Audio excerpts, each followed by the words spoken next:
I've ridden in your car, slept in your homes, eaten your food, asked for your help, etc. After this, let's have lunch. Are you okay? Are you a caucus? You have a caucus or next time? Next time. Anyway, hanggang dun lang ako umikot ha. Hindi na ako umikot mag-shake hands dito. I always see you guys naman here, right?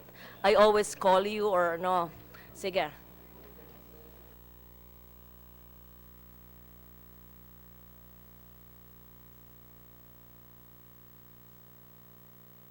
Hi, good morning. This is the first joint oversight committee of the Committee on Finance. Are we still going to put everyone's name on the record? We just deem it as, who'll read it, not my voice? The COMSEC, huh? Can we just make sure it's on the record? Hindi na natin babasahin isa-isa, if you don't mind. Yeah. Is that fine with you, Congressman Carlo, that we don't have to read everyone's name on the record and the attendance will be reflected? Is that Yes, fine? let's just let the attendance of the resource persons here, as well as the representatives here, be reflected in our records. So on behalf of the House of Representatives, this Joint Congressional Oversight Committee on Public Expenditures is hereby called to order. May I be allowed to read just a very brief opening statement to put things in perspective?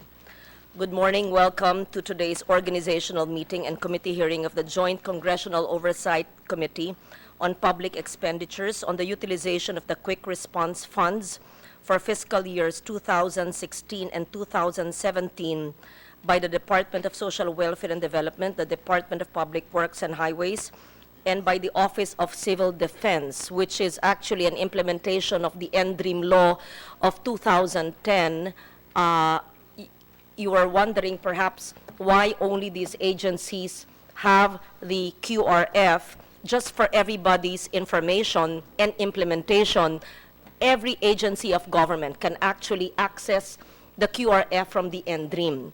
It's just that Secretary Jokno believes in a one-fund concept, and that's true because in past years we've seen that there are agencies of government that had QRFs but never touched it, like the DOTC previously, which is now DOTR. The previous administration, untouched QRF. So that's a waste of funds. So now it's there. It doesn't mean that the agencies without the QRFs cannot access QRFs when they need to, when there are natural hazards that strike their place. Hindi lang nakalagay dito, NEA also has 100 million QRF. So just to be accurate, the three agencies I mentioned, and NEA has a QRF. And also, I'm sure the agencies know, but let me just put on record, my co-chair, every agency that has QRF, huwag kayong matakot gamitin yan because you can replenish from the OCD and DREAM. Tama, Yusek Halad? Tumitingin kasi yung titingnan nyo doon, may maganda bang babae doon? Yeah. Dito po, ang tingin. Hindi po, am I correct in saying that the NDREAM can replenish Secretary Tagiwalo's OCD QRF, correct? Oo. That's correct. Oh, mamaya na. Yeah, yeah. I just wanted to make sure my understanding is correct.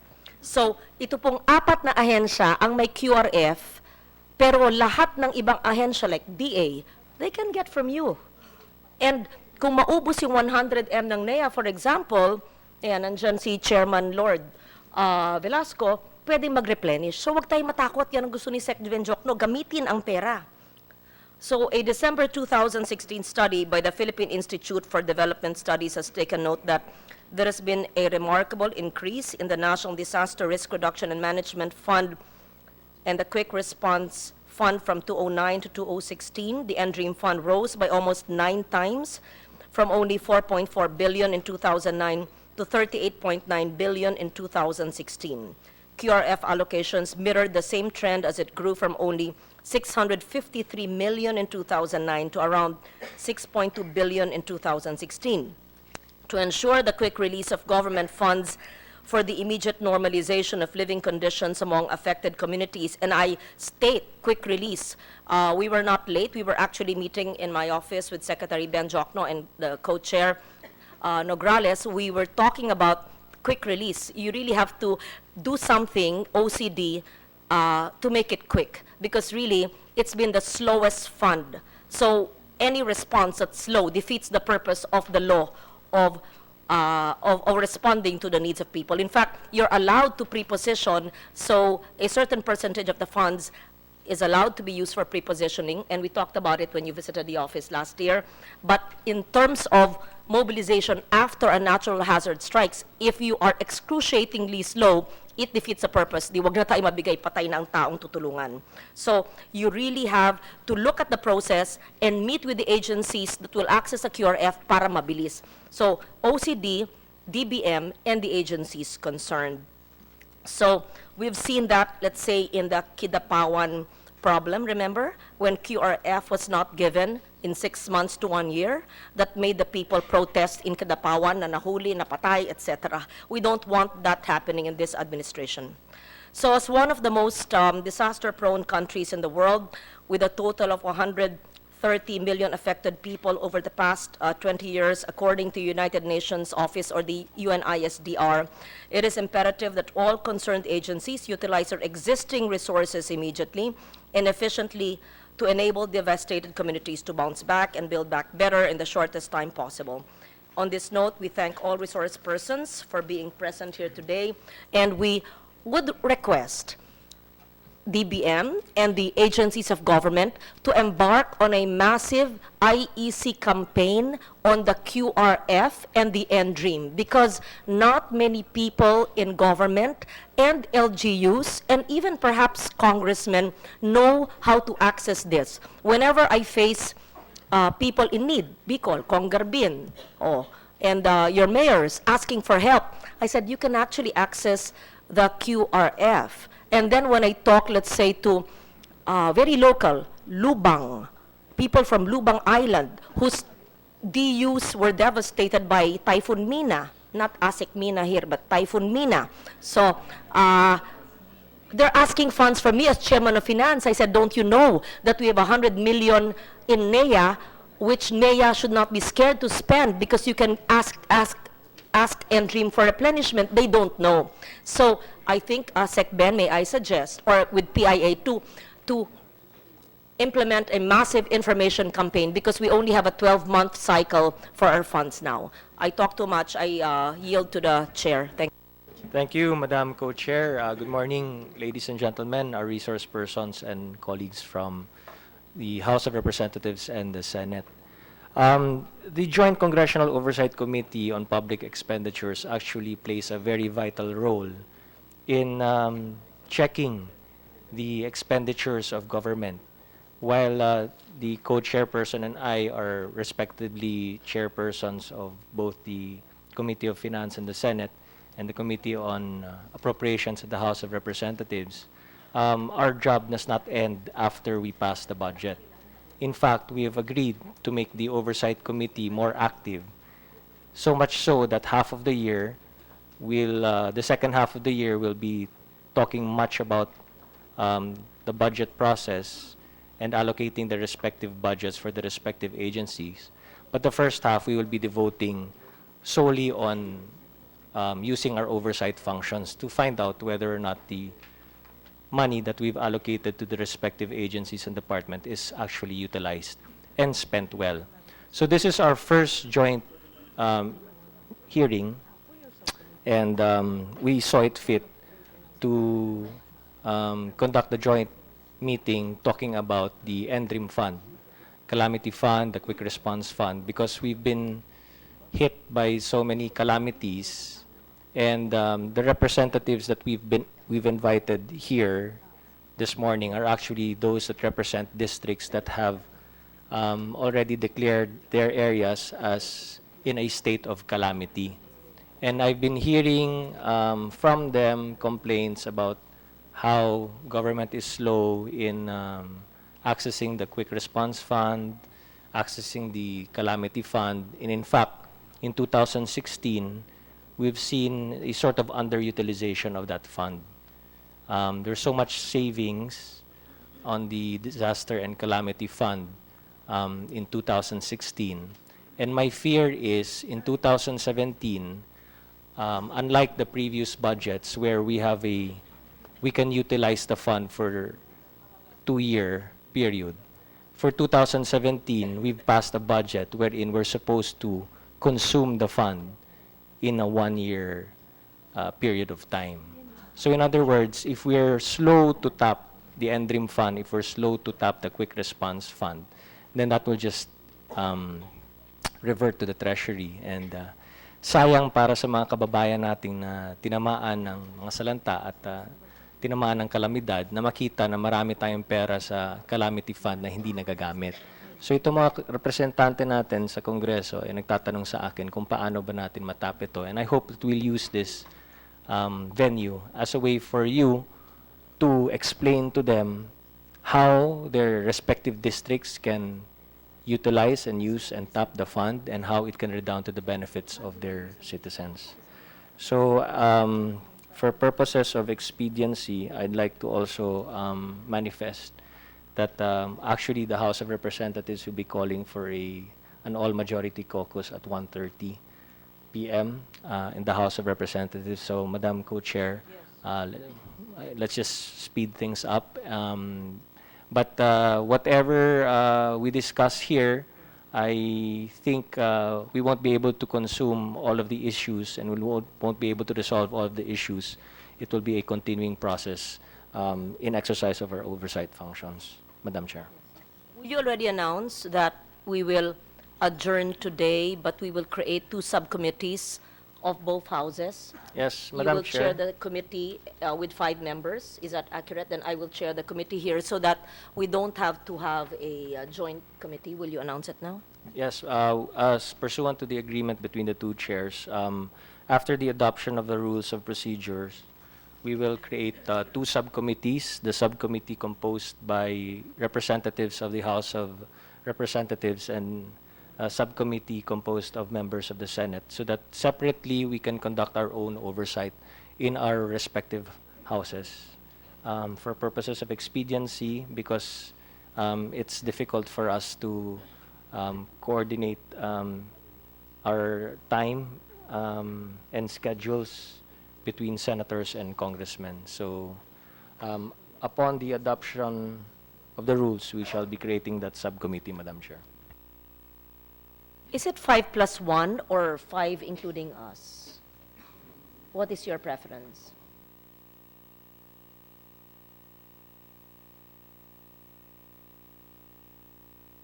Because we agreed on having 5 members for the subcommittee in each house. Is it 5 including the chairman or 5?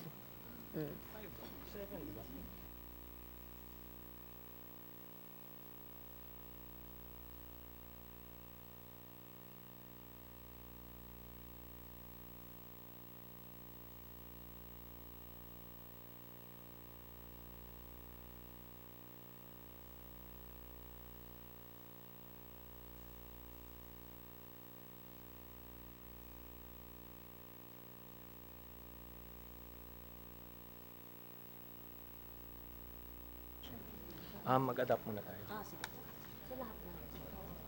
So, Madam Chair, may I move for the adoption of the rules of procedure of the Joint Congressional Oversight Committee on Public Expenditures with just this amendment on Section 8, Article 3, second paragraph be included, which will read, the committee, as the need arises, may create subcommittees to conduct separate oversight meetings / monitoring on matters delegated by the committee, period. A report on said meetings shall be submitted to the committee, period. I so move, Madam Chair. Yes, we adopt it in the Senate. We agree that the whole Oversight Committee will be the subcommittee. Thank you. Yes, Madam Chair. So I move for the creation of a subcommittee of the Senate composed of your members of the Senate to be the subcommittee of the Senate on the Joint Congressional Oversight Committee on Public Expenditures, and on the part of the House of Representatives, our members composed of 7 plus this representation as chairman to also be composed so that we will also have a subcommittee on the House of Representatives for the Joint Congressional Oversight Committee on Public Expenditures, Madam Chair. I so move. It has to be seconded. Yes. Thank you. Okay, it's adopted. Thank you. Thank you, Madam Chair. And so with that, we shall now proceed with the presentation. But due to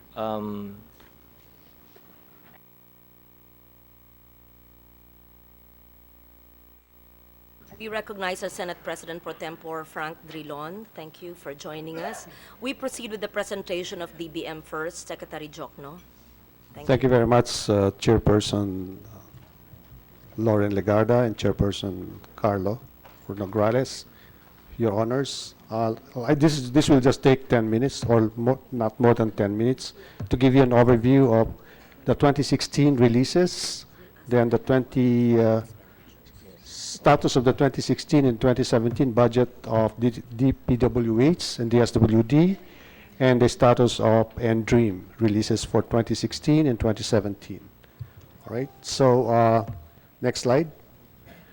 For out of the budget of, could somebody, I think that somebody is blocking of the 3 trillion budget for 2016, 2.8 trillion has been released, or equivalent to 93.5% of the appropriations in 2016.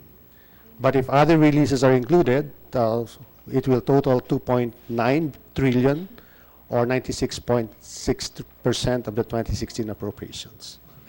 Next slide. Now, this is the status of the DPWH fiscal year 2016 budget.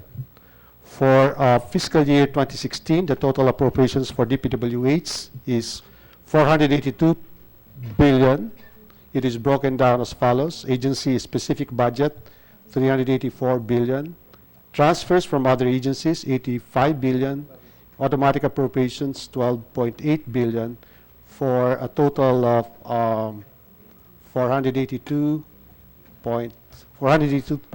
billion, of which 464 was released, and meanwhile 17.7 billion was unreleased. Next slide. Now, the bulk of the DPWH unreleased appropriations are shown in this slide. Okay, so that's 17 billion. Next slide. Now, the status of DSWD, as you can see, for fiscal year 2016, total appropriations for DSWD is 110 billion. Everything has been released, right? Zero balance. Okay. Next. Now, the QRF, the famous QRF, okay, in fiscal year 2016 and fiscal year 2017. In prior years, there was no distinction on which agencies are considered as first responders. Thus, there were departments, agencies which were provided QRF, when in fact they should not be entitled to receive QRF, but instead should charge their requirements under NDREAM. So in 2017, we defined the actual departments which should be entitled to the Quick Response Fund. Also, we integrated all the agency requirements of QRF under the NDREAM, but with the understanding that it will be treated as QRF, so that there can be faster and automatic augmentation of the agency QRF allocation. So in 2016, you can see there's 6.2 billion QRF. We reduced that to 4 billion, and only DOH, DND, DPWH, and DSWD were entitled to QRF. Now, QRF releases for DPWH in fiscal year 2016 and 2017. For fiscal year 2016, the 1.3 billion agency-specific QRF for DPWH was augmented by another 8.18 billion from the NDREAM. So in total, 9.5 billion was released to DPWH in relation to the Quick Response Fund for fiscal year 2016. Now, for fiscal year 2017, the 1 billion QRF appropriations to DPWH has already been released. But let me make that clear. That was released only last week. Right? Now, DSWD, for fiscal year 2016, the 1.325 billion agency-specific Quick Response Fund was released to DSWD on top of 5 billion from the NDREAM. In total, 6.3 billion was released to DSWD in relation to the Quick Response Fund for fiscal year 2016. And for fiscal year 2017, the 1.2 billion quick response fund appropriated for DSWD has already been released. Now, here's the status of the NDREAM releases for fiscal year 2016. For fiscal year 2016, allotment releases for the quick response fund totaled 11.8 billion. A balance of 375 million remains from unreleased appropriations under DND, DOTC, and DILG. Now, status of QRF for fiscal year 2017. So far, in fiscal year 2017, 3.35 billion has been released from the NDREAM. Today we're still in February, right? It is broken down as follows: 1.25 billion for DSWD OSEC, 500 million for DND OCD, 500 million for DOH OSEC, 1 billion for DPWH OSEC, and the 100 million mentioned by the Senator Legarda earlier for NEA. Items in asterisk are appropriations whose respective SAROs have been released. From the Quick Response Fund, a balance of 715 million remains. Meanwhile, the total NDREAM has a balance of 12.4 billion as of today. Thank you, Your Honor. Question, Secretary Jokno, you said that the QRF for DPWH is 1 billion. That was in the 2017 budget. But you said last week, na-release na yung 1 billion. Na-release ko na po last Friday. Okay, after I so sent. exhausted na ng DPWH. They still have a balance of QRF from 2016. So they're still using that, right, Mark? But I gave them another 1 billion. But this has to be understood by everybody. The QRF is replenishable. As soon as it's depleted, they can go to NDREAM and it's replenishable. Okay. The way we invited our representatives here, what we did, Madam Chair, is that the most immediate calamities and the areas that were declared under the state of calamity were the ones that we invited for this morning's meeting.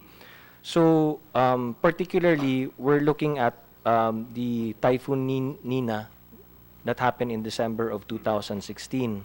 So those affected provinces are actually those that belong to Calabarzon, Mimaropa, Region 5, and Region 8, and they're represented here now.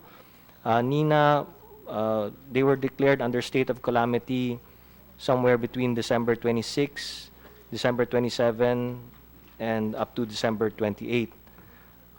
So as far as Typhoon Nina is concerned, as far as Typhoon Nina is concerned, have the concerns of the respective districts been addressed already in terms of their calamity? Because the report to me is that marami pa po sa kanila ang hindi pa nakaka-access ng kanilang NDREAM fund at kanilang mga calamity funds. So, Madam Chair, perhaps we could give the representatives here a chance to also ask their questions. Congressman Villaferte. Thank you, Mr. Chair. Thank you, Senator Legarda. Esteemed colleagues here with us. Just for information, I think Camarines Sur was the most or one of the worst hit during Typhoon Nina.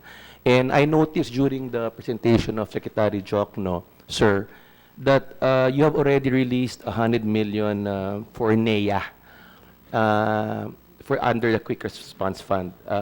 Just to put on record in this body, sir, the typhoon hit our province, this country, December 25.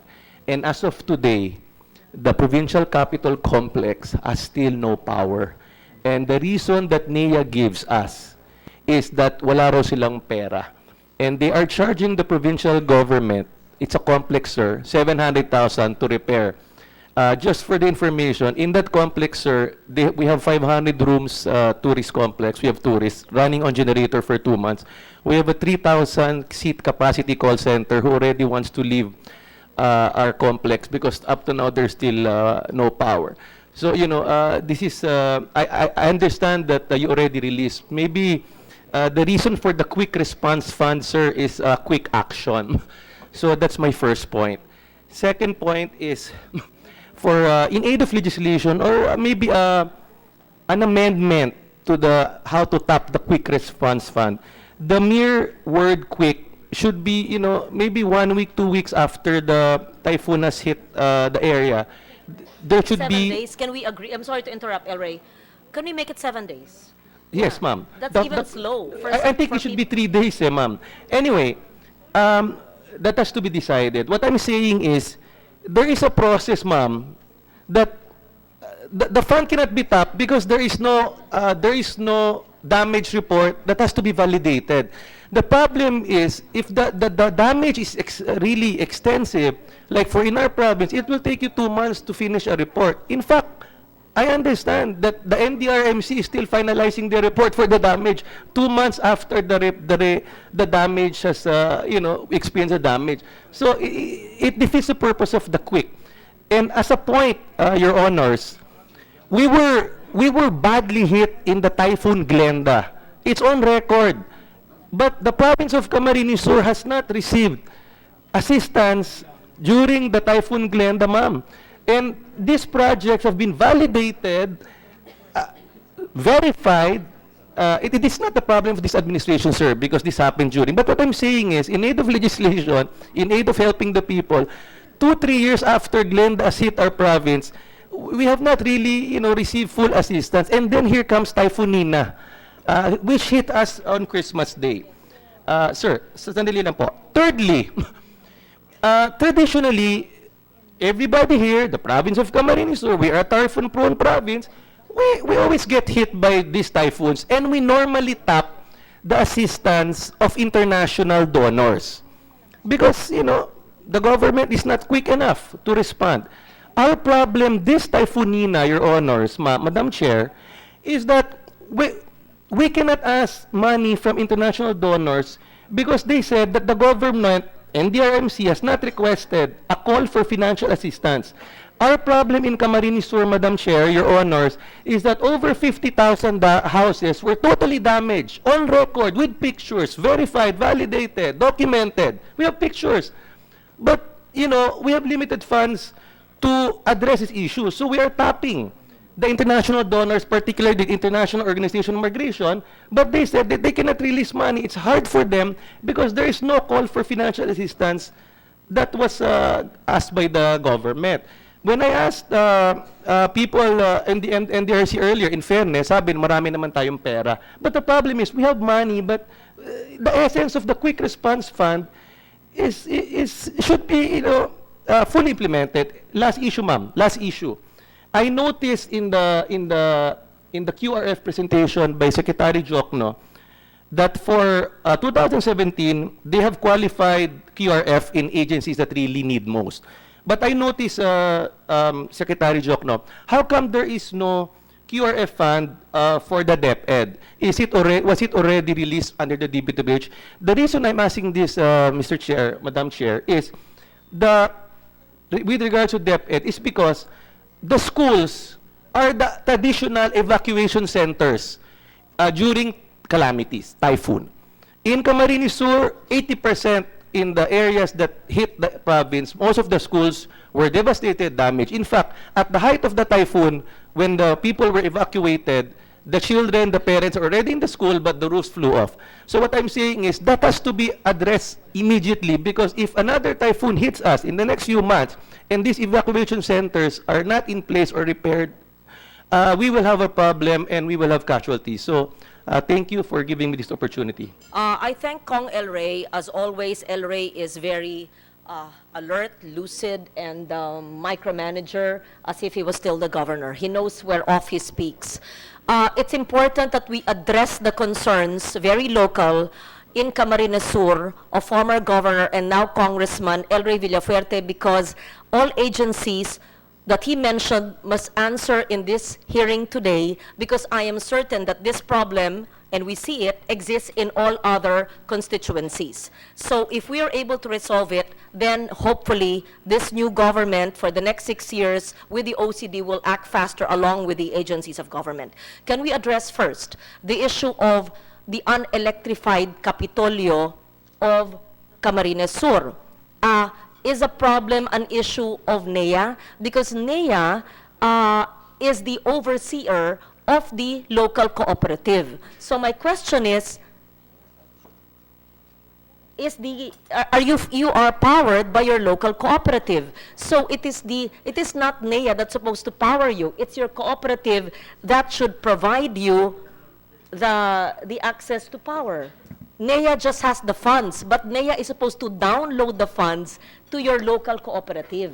Madam Chair, if Yeah. you allow me, NEA is allowed to assist, provide financial assistance to the electric cooperatives. In this case, the electric cooperative say they do not have money, but they can if it's true, they can always ask from NEA, and the money is there, as the Secretary Chocno has. There's 100 million that it was an amendment of Senator Sherwin, and we agreed, and it's replenishable from the QRF and the NDREAM funds. So the question is, what you should do is find out if your cooperative has an outstanding balance unliquidated. That could probably be the reason why NEA is not downloading funds to your local cooperative.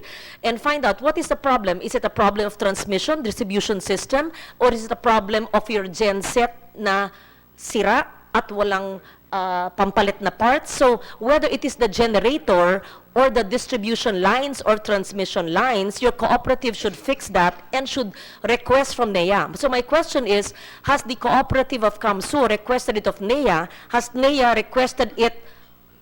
Well, it has a 100 million, and I'm sure it would not be more than 100 million, and as NEA requested the NDREAM for replenishment of the 100 million, which is the same problem that the Lubang Electric Cooperative came to me 2 Saturdays ago asking for 28 million for the distribution system within the main island of Lubang Occidental, Mindoro, because a 1975 DU system na tibag ng bagyo, Mina, hindi pa Nina yun eh. Kailan ba yung Mina? Last year. So that's the same issue. Before, can we ask them? Madam Chair. Yes, I will recognize Senator Drilon after him. Dapat we will go back to El Rey's 4 issues, but NEA is not here. Maybe NDREAM should answer that and get your people calling NEA. What is the problem here? Is it a NEA issue or hindi nabigyan ng NDREAM? In the meantime, we recognize Senator Drilon in relation to Kong El Rey's issue. Yes, Madam Chair, I think then Governor and now Congressman Elray has a very valid point. That is why it is called Quick Response Fund, because it is supposed to provide fund the day after or 2 days after. You know, if we go through the process of whether the cooperative has accounts, pending accounts, that's why hindi po mapunduhan ang kooperatiba. Across the bureaucracy, I am sure na maraming ganong klaseng problema na hindi nakaka-account. In the meantime, while the bureaucrats are trying to account because they are afraid to get to the ombudsman, in the meantime, people like the constituency of Governor Villafuerte is suffering. To me, the concept of a quick response fund is precisely that. You know, there might be some liabilities, but we should not make those liabilities previously incurred as a stumbling block for the release of the quick response fund. Those liabilities will stand. Those responsible will answer for it, but we should not make it as a condition for the releases of the funds to NEA in this particular case. Let us bypass, if necessary, NEA and provide assistance immediately to places like Camarines Sur. I can't imagine. 3 buwan na, mayroong 300 room tourist inn doon, walang kuryente. So the damage is immeasurable, cannot be measured. We agree The with lost you. Is that a opportunities. motion? The joint committee will therefore adopt the, if you want to convert it to the motion, that that NEA and all other agencies and NDREAM can proceed even if there are liabilities. This is I agree with that. my suggestion.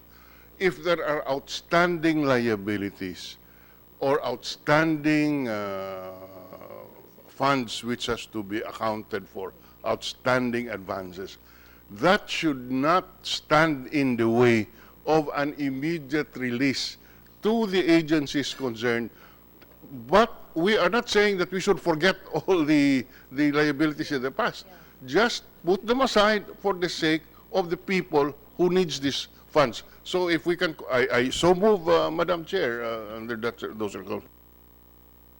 Spirit of the implementation of the law and of being quick in the quick response, yes, we agree with Senator Dillon. Anyway, they can liquidate that after the emergency has happened. And we also agreed, I hope everyone agrees here, that the quick response fund has to be disbursed within 3 days, less, maybe better, but not more than 3 days from the time that a national hazard has struck, whether it's an earthquake, or a tsunami, or a storm surge, or a flood, or a typhoon, or a drought.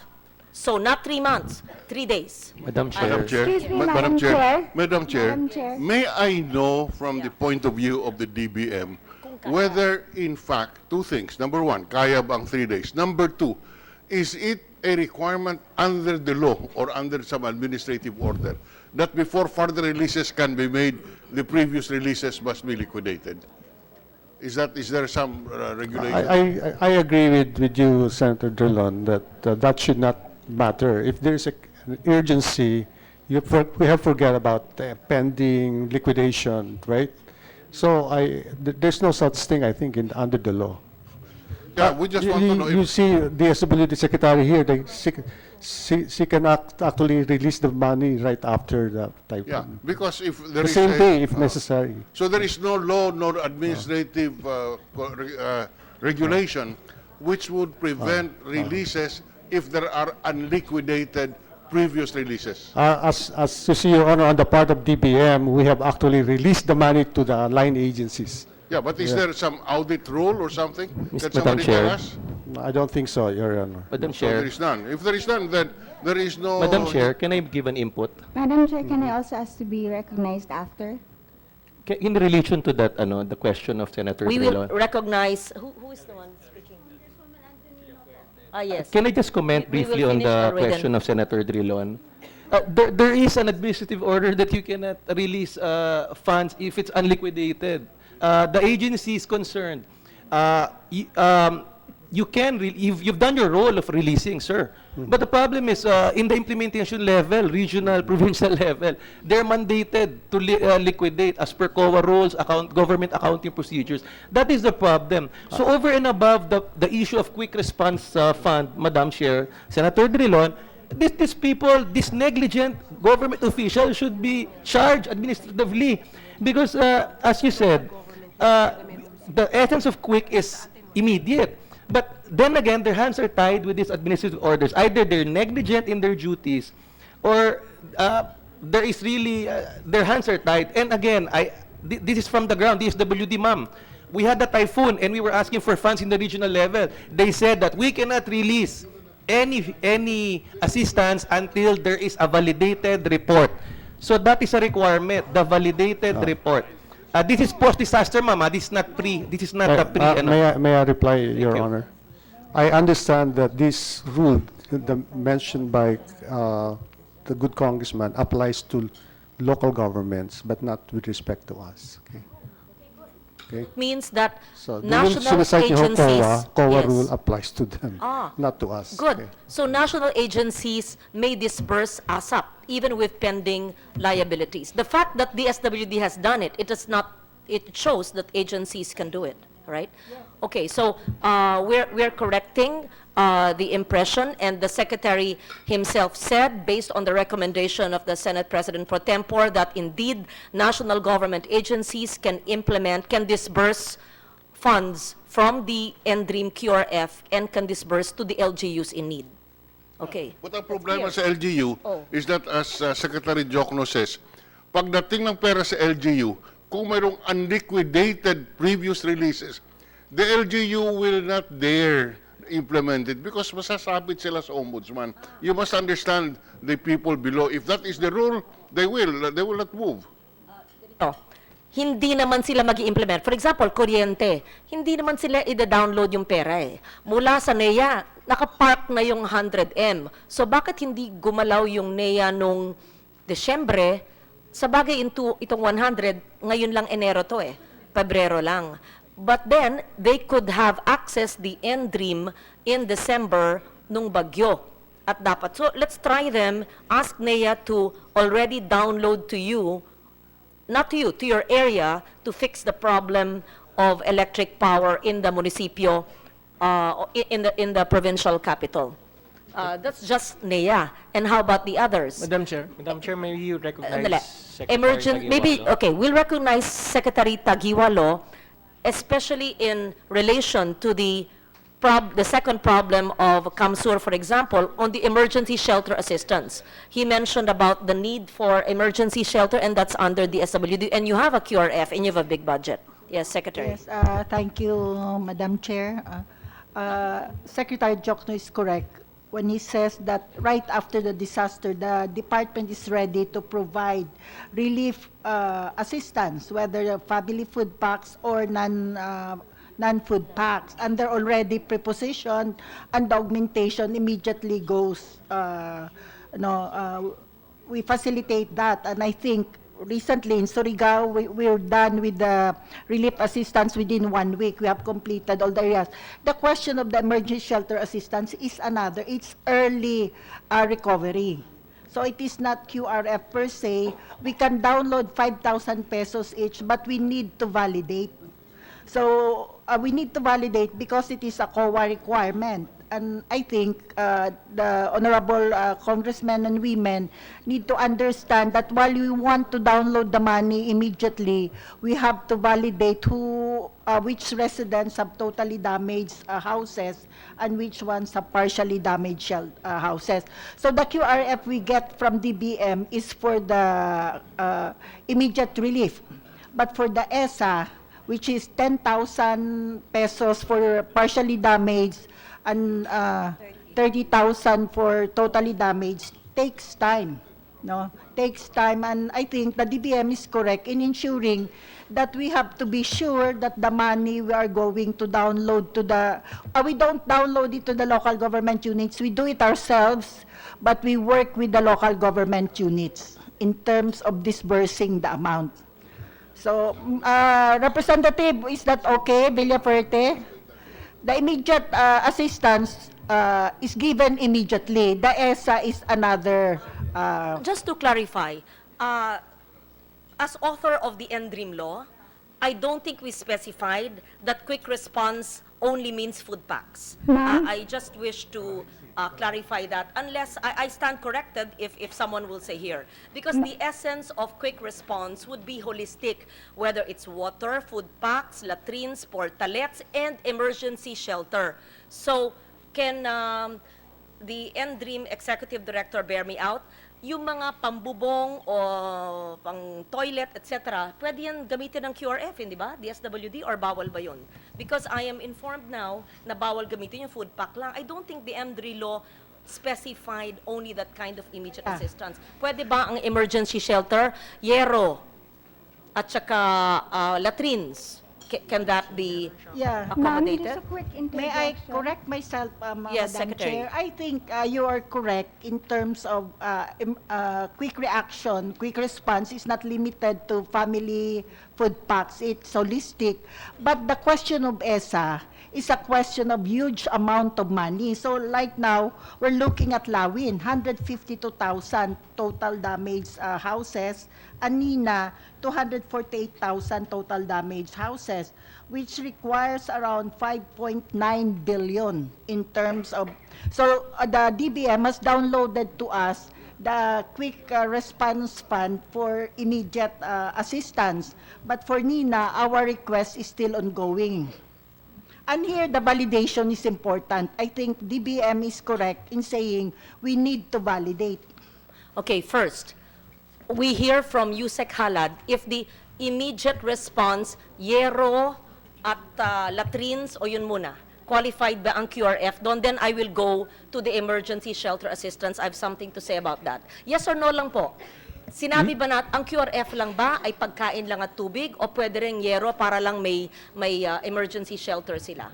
Our You said. position, ma'am, is that we can tap that QRF for You- any pwede, requirement. hindi po? Yes, ma'am. Yes, ma'am. Pwede In fact, po. we are processing now the procurement of construction materials Okay. to augment the So, of DSWD. shelter, not permanent, emergency temporary shelter and latrines, portalets, etc., and sanitation facilities can be accessed through the QRF of the DSWD and the DOH.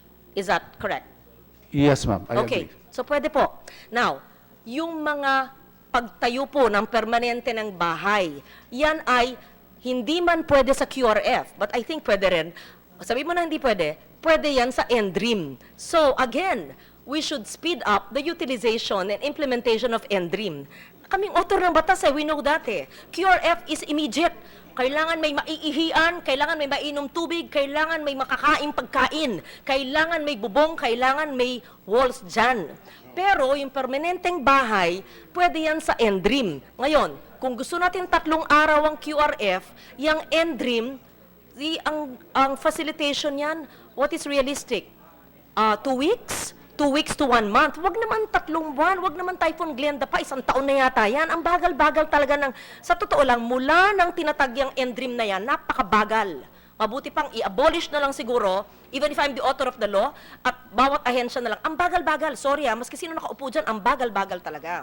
Kailangan may 24/7 na tao, maraming batalyon na siyang sumasagot ng mga telepono at pinaproseso ang papeles. Hindi pwedeng 8 to 5 yan.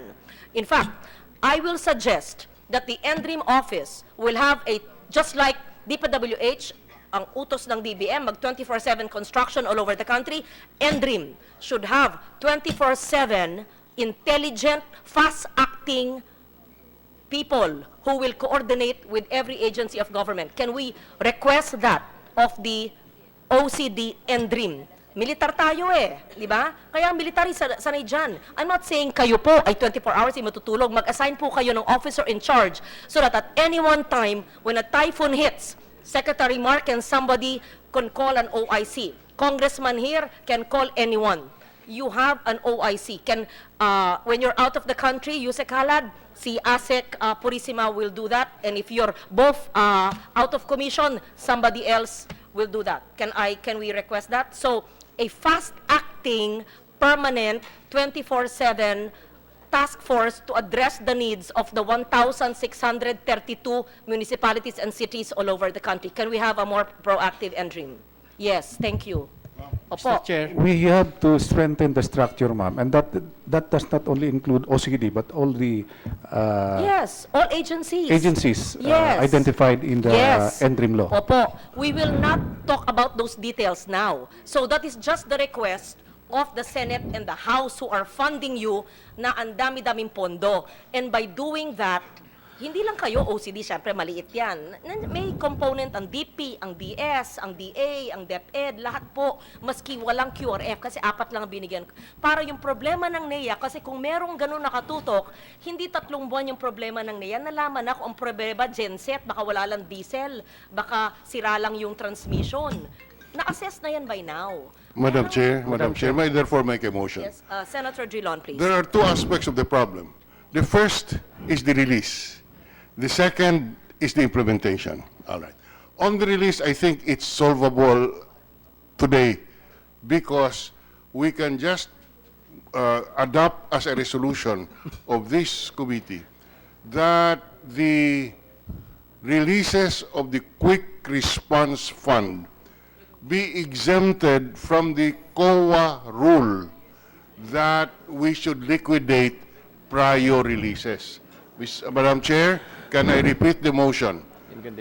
Because I see the bureaucracy nodding their heads. I repeat that insofar as I second that. QRS is concerned, I mean QRF, Quick Release Fund is concerned, whether or not it is in the local level, national level, or wherever, it should be released within 3 days from the declaration of the calamity. Now, and if there are COA rules which come into, which could prevent this, I think it is incumbent upon this committee to sit down with COA and seek an amendment of the COA circular, because I tell you, ma'am, the ordinary bureaucrats will always defer to the COA because it is the finding of the COA which is the basis of the ombudsman case. Kawawa naman ang ating bureaucracia.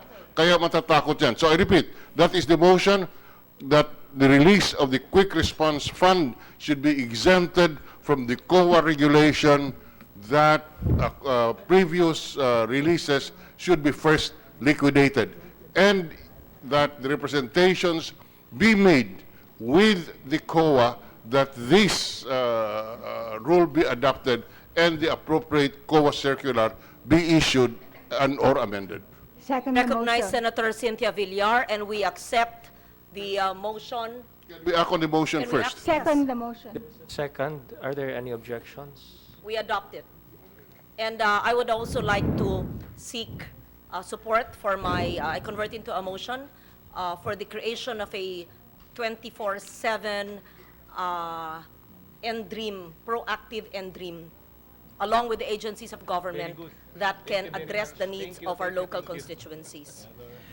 Madam Chair, Do I hear a second? Second the motion. I'd also Are there any like to be asked objections? to recognize at the proper Yes, no objections, we the just adopt motion those, is we adopt adopted. those two motions. Thank you. Madam Chair, let's give a chance to our representatives here. We'll recognize first the Honorable Minority Leader, Danny Suarez. Before that, have we Then- addressed the concerns of Congressman El Rey, the electrification and the emergency relief assistance? Have your... no, not yet. We have not discussed the call for financial assistance, ma'am, and my question regarding how come the DepEd does not have a QRF, is it? Okay. Just so that everything is addressed, if you don't mind, just 2 minutes to address that. The reason why DepEd has no QRF is because of the one fund concept of SecJOCNO, which does not mean that the DepEd cannot access the NDREAM. In fact, the DepEd and all agencies, as I said, can access the NDREAM. But Ma'am, in relation to that lang, Yeah. because I have a simple solution to all these problems. Yes. The problem again is how yung quick response has to be validated. So may I request that there should be a committee that decides on the validation within 3 days, and they should tap the LGUs. Why? Because the agencies do not have the manpower to do it. How come? In my province, 700 barangays was damaged. No agency can validate 700 barangays in 1 month. If they validate 1 barangay a day, it will take them 700 days, which is the result of Typhoon Glenda. I think, for example, with DepEd, if the classroom is destroyed, who will validate? DepEd, DPWH. Then DPWH will validate, then they have to go to NDMRMC again to access the QRF fund. I think there should be one committee, have a form, geotag the damage, follow accounting rules, COA rules, within 3 days tap the LGU, and that committee will approve so that they can tap the QRF immediately. Kasi going back again, ma'am, the school is damaged, the DepEd will validate, they will request DPWH will go to NDRMC. It's a long process, ma'am, and each agency has to validate on their own. So I think there should be a major committee within 3 days, acting within the provincial municipal disaster council, so we can quickly act, madam. That's my humble the suggestion. suggestion of Congressman Villafuerte is to involve the local governments, which really makes a lot of sense. The national agencies and the regional and provincial offices cannot do it alone, and that's the essence of governance. Mag-usap ang local governments at saka mga ahensya ng gobyerno. Yan ang palagi nakikita taon-taon, di man nag-uusap nga. Maski sa national level, minsan di nag-uusap dito. Nakikita Madam sa mga Chairman, hearing. we're moving in that, Sige. actually, right now, they consult with LGUs. Yeah. But we're trying to modernize. We're going to take satellite pictures before the calamity and then after, and to find out right away which facilities were damaged, which houses were damaged. So we're moving in that direction, and we will consider the requirement for, we take a satellite picture of the place where there's a, and then we consult, we validate with the local officials. Okay. Hindi para sinasagot ng OCD. Sorry hindi po ako galit sa inyo. Gusto ko lang malaman talaga kung paano to. Yung call for financial assistance from international donors. The reason why I just want this answered so that everybody who has access can also do it. Ano po ang dahilan? According again to Kong El Rey, Kamsur, according to the international donors, they cannot give because there's no call for assistance from the NDREAM. Is that accurate? And let us know what's the process so that this can be facilitated. In our initial assessment of the damage, right after the landfall, ma'am, we saw that the damage is very manageable to be addressed by the government. And that's why we did not seek international assistance. Like, for example, damage to agriculture and houses. So we have, at that time, we had balances in the NDREAM funds. So it's a matter of accessing the funds.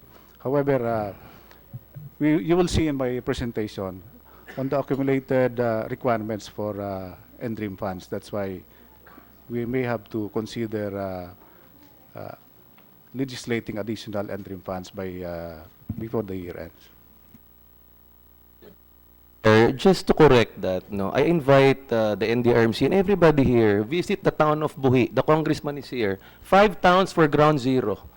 We cannot say that, we cannot say that we have enough funds and it's negligible. You go there, you will cry. In one barangay, there were 300 homes. Everything was damaged. How do we address that issue now? The province of Camarines Sur is doing its best, but we want to ask the IOM, International Organization of Migration, and they said, we will build 1,000 homes. All we need is the government to call for financial assistance. It's not admitting that we cannot do it. We really need help. We really need help. So, and we're just talking about shelter. I invite you, let's ride the chopper, let's visit the coastal town of Camarines Sur. All the coconuts were shattered. What about the coconut farmers now? It will take 5 years for them to recover that before they can have income. Madam Chair. So this is an appeal, Madam Chair. There is really an urgent need. I feel for you, Kong El Rey. Nothing should stop us from asking financial assistance even if we have sufficient funds, if there are those willing to help. It is not a loan, right? It's a grant. Yes, ma'am. All we need is for the NDRMC to recommend it to the Office of the President. That's the procedure. Yes. And they will act accordingly. After this hearing, can you please facilitate it unless there is something that bars you from asking for assistance from this OIM or other international donors? There's nothing wrong. Although, let me just put on record, ang daming pera, hindi lang ginagalaw ang pera. It's just a matter of attitude, micromanaging, being proactive and micromanaging. And at the core of all this is the NDREAM Fund, OCD, and the agencies of government. Shelter. Saan ang NHA? Selected na ito. We only, Sige. I'd like but to this is a issue the same continuing. challenge Can I be for the 4th recognized, District of Nueva Ecija Chairman? and all of Nueva Ecija and practically Region 3. Madam We're Chair, gonna address let's recognize the other representatives. Let's first recognize Minority Leader Suarez, then Congresswoman Antonino, then Congressman Lichon, then Congressman Joey Salceda, and Congressman Maxi Rodriguez. I'd also like to point out that we're not only talking here about Nina, because we also invited representatives who were badly hit because of the low pressure area and the flooding in Mindanao. So we've invited representatives from Region 11, ARMM, and Caraga region to also lay out their concerns for their respective districts. May we recognize Minority Leader Danny Suarez. Thank you, Mr. Chairman, Madam Chair. Your Honors, Nina, after hitting Bicol, visited Quezon. The province was affected, but particularly 4 towns were severely damaged. San Francisco, San Andres, San Narciso, and Mulanay.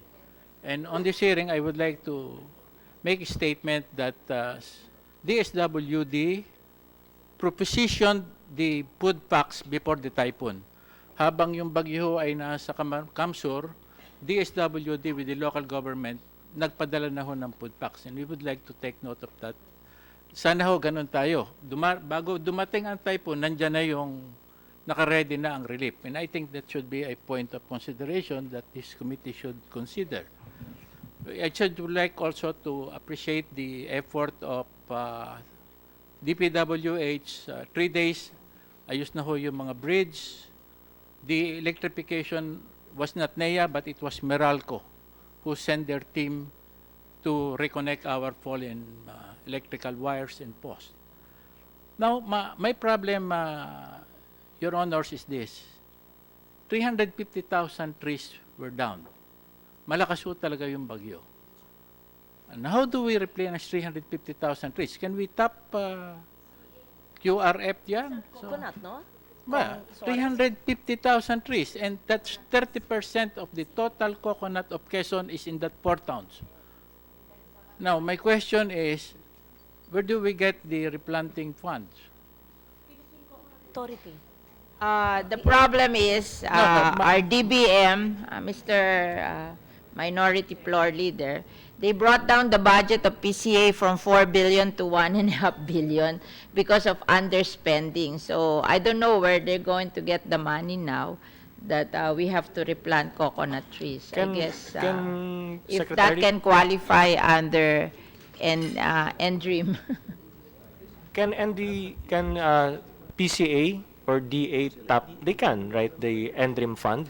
I think they can. They can tap and dream. It's Has there been it representation? It applies. should not be, I think. Ah. We should say we can because It applies to all branches of government, national, local, and corporations. Okay. So sa NDRIM, so for instance, yung concern ni Kong Suarez, kailangan ng replanting ng coconut trees. What needs to be done? Department of Agriculture or PCA, they will now fulfill the requirements that they need sa NDRIM para matap yung calamity fund. Ganun po ba, Yusek Halad? If the damage is identified in the report, then anyway, these agencies are also part of the conduct of post-disaster needs assessment, and therefore, for interventions for the recovery of that particular sector, they are the implementer of rehabilitation recovery projects. Has there been representations made by the Department of Agriculture or PCA with your office in order for them to tap the fund para mag-replanting po ng coconut? Yun po ang tanong. Not specifically on coconut, but I can remember that DA requested for funds, which we process, sir. My question is, 3 months after that, I asked the minority leader, has PCA visited Quezon and have they already facilitated the downloading of funds for the planting of coconut trees? Or they Madam Chair, completely ignored it? We don't remember. That's really our problem eh. So now, Madam Hindi Chair- proactive ang mga ahensya. But you asked for help. Did you ask for help? We did. Kong Suarez? Yeah. Madam Chair, the provincial government come up with a full report of the damage to all respective agencies. As I've said, just like what Congressman Bill Perteb said, it will take you 5 years on a good variety of coconut trees to be But the question- replicated. But yeah. my question is, where do we get 350,000 seedlings now that were down by this time? Should get it from PCA and the NDREAM OCD should help you facilitate that. Tanong ko po, OCD, ito po ang kahilingan po ng Quezon sa PCA, kayo po ho ang namamagitan or hindi rin natin alam yung problema? I just want to know the status of the request of Quezon.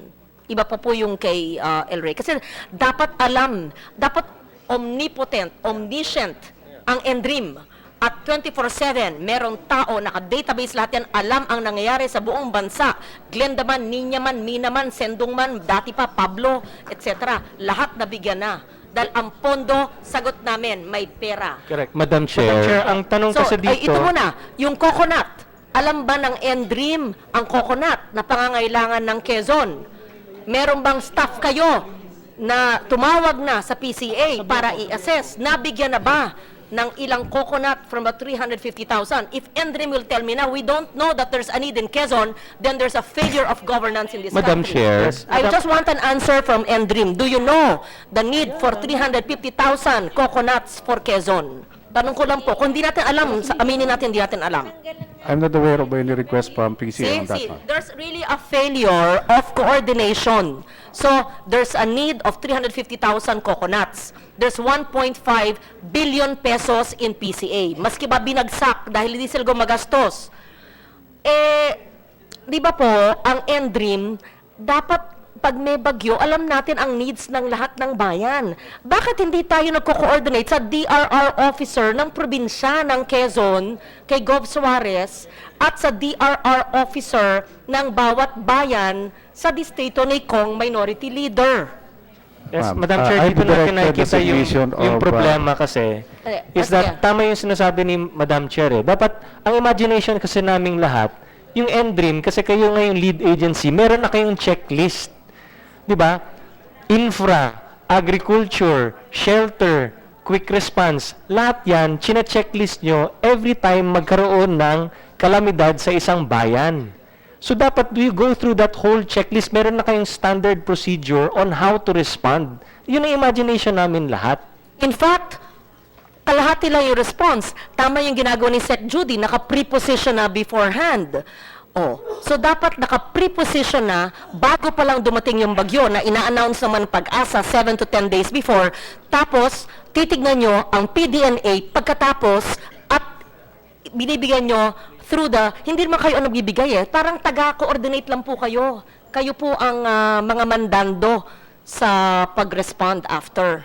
Yeah, you said. Yes, ma'am. Mr. Chairman, I would like to assure those who have problem with PCA, I'll take care of this personally, so you coordinate with me. Okay, Kong Suarez, and El Rey, the PCA will give you to the best extent possible within their budget for the coconut trees that needs to be replanted, and everything else beyond the budget, the Villar Foundation will take care of it. Madam Chair, Madam Chair, pasagutin muna natin si yung NDRIM. Kasi Sec, please answer. Thank This is how we do it, ma'am. During the response phase, we focus on the immediate needs. And these are the need for food, water, medicine, restoration of electricity. The feedback given to me from the is that there are areas that are not accessible. That's the problem, ma'am. The provincial capital is accessible. It's in yeah. the capital town. Yeah. The Highway problem po. is I was not able to talk personally with the administrator at this No, time. can we get Yeah. the NAIA administrator on the line? In fact, if I may suggest, Yusek Halad, dapat po lahat ng administrator, kabinete, Yusek, at DRR officers ng lahat ng LGUs, kilala nyo na sa telepono nyo. At meron kayong 3 aid, Luzon, Visayas, Mindanao. O kaya gawin nyo, 18 regions, lahat yan meron. 18 ba? 16? I know the administrator, ma'am. It's only that I'm here in this May room. I suggest also, kung baga newsroom ang NDRIM, meron po kayo, lahat ng regions, sagot, meron desk officer.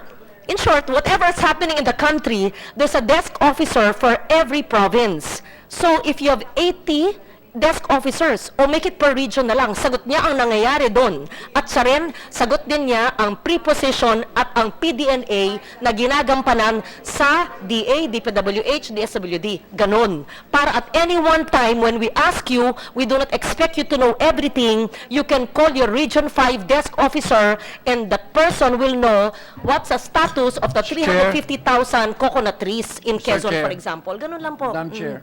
Ma'am, can we go back to the concern of Quezon Province?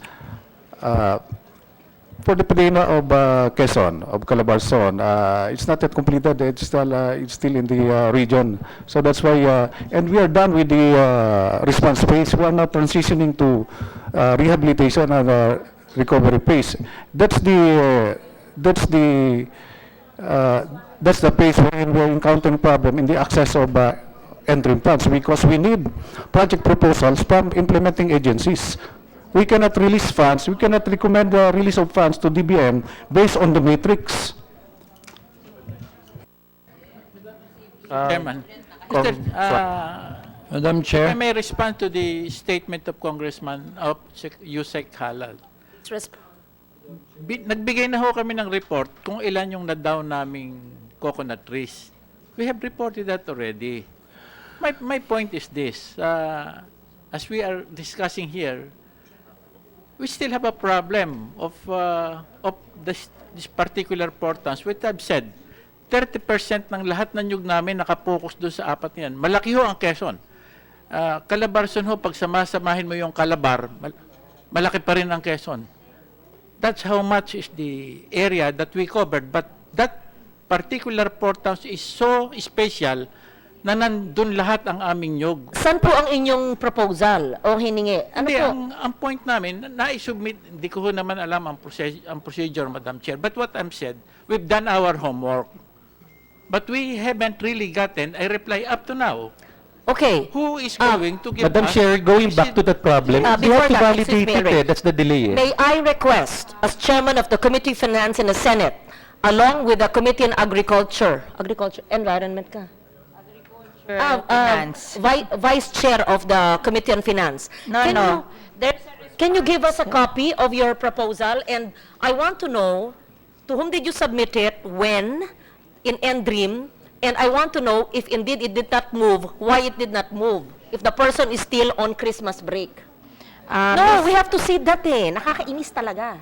Miss Chairman, Madam Yes, Chairman, Congressman Villar, there's a I- response from PCA. They said that they asked from NEDA, not from OCD, because yun daw ang tinuro sa kanila. Oh, kaya yun ang sagot nila. So, NEDA ba to? Kasi daw, hindi naman daw nila nakakausap yung OCD. Okay. So, we will ask from OCD, not NEDA. Nagtataka nga ako, ba't sasabing NEDA? Kaya nga. Madam Chair, NEDA. I'm from NEDA, newly appointed Undersecretary for Regional Development, Adora Navarro. We've been coordinating with the NEDA regional offices, and I was told that there had been proposals which were submitted to the OCD as a NDREAM-C Secretariat, but some of these are still pending, but these are, I believe, proposals processed under the past administration, and we at NEDA are trying to help the OCD as Secretariat of NDREAM-C streamline the processes. So you're the secretariat. NEDA is the secretariat of OCD. OCD is the Secretariat of the NDREAM-C, and it is the fund administrator, the fund management for the Kaya NDREAM nga, fund. kaya sa OCD po, ang OCD ang nasa gitna ng governance sa buong bansa na dapat taga-coordinate sa PCA, sa DepEd, sa DPWH, sa DSWD, sa lahat. Dapat kayo omniscient, omnipotent, proactive, hindi natutulog, pre-position, post, disaster response, ganun po. Tinutulungan kayo ng NEDA. Madam Kaya Chair. lahat po ng problema sa inyo namin. So, can you please create desk officers, 3 shifts, 8 hours each for every region, yan na lang. And that desk officer must know the status of every province and district needs in terms of agriculture. And agriculture, iba-iba yan. Kasama na ang coconut dyan. At ang shelter, either NHA yan or emergency shelter, DSWD.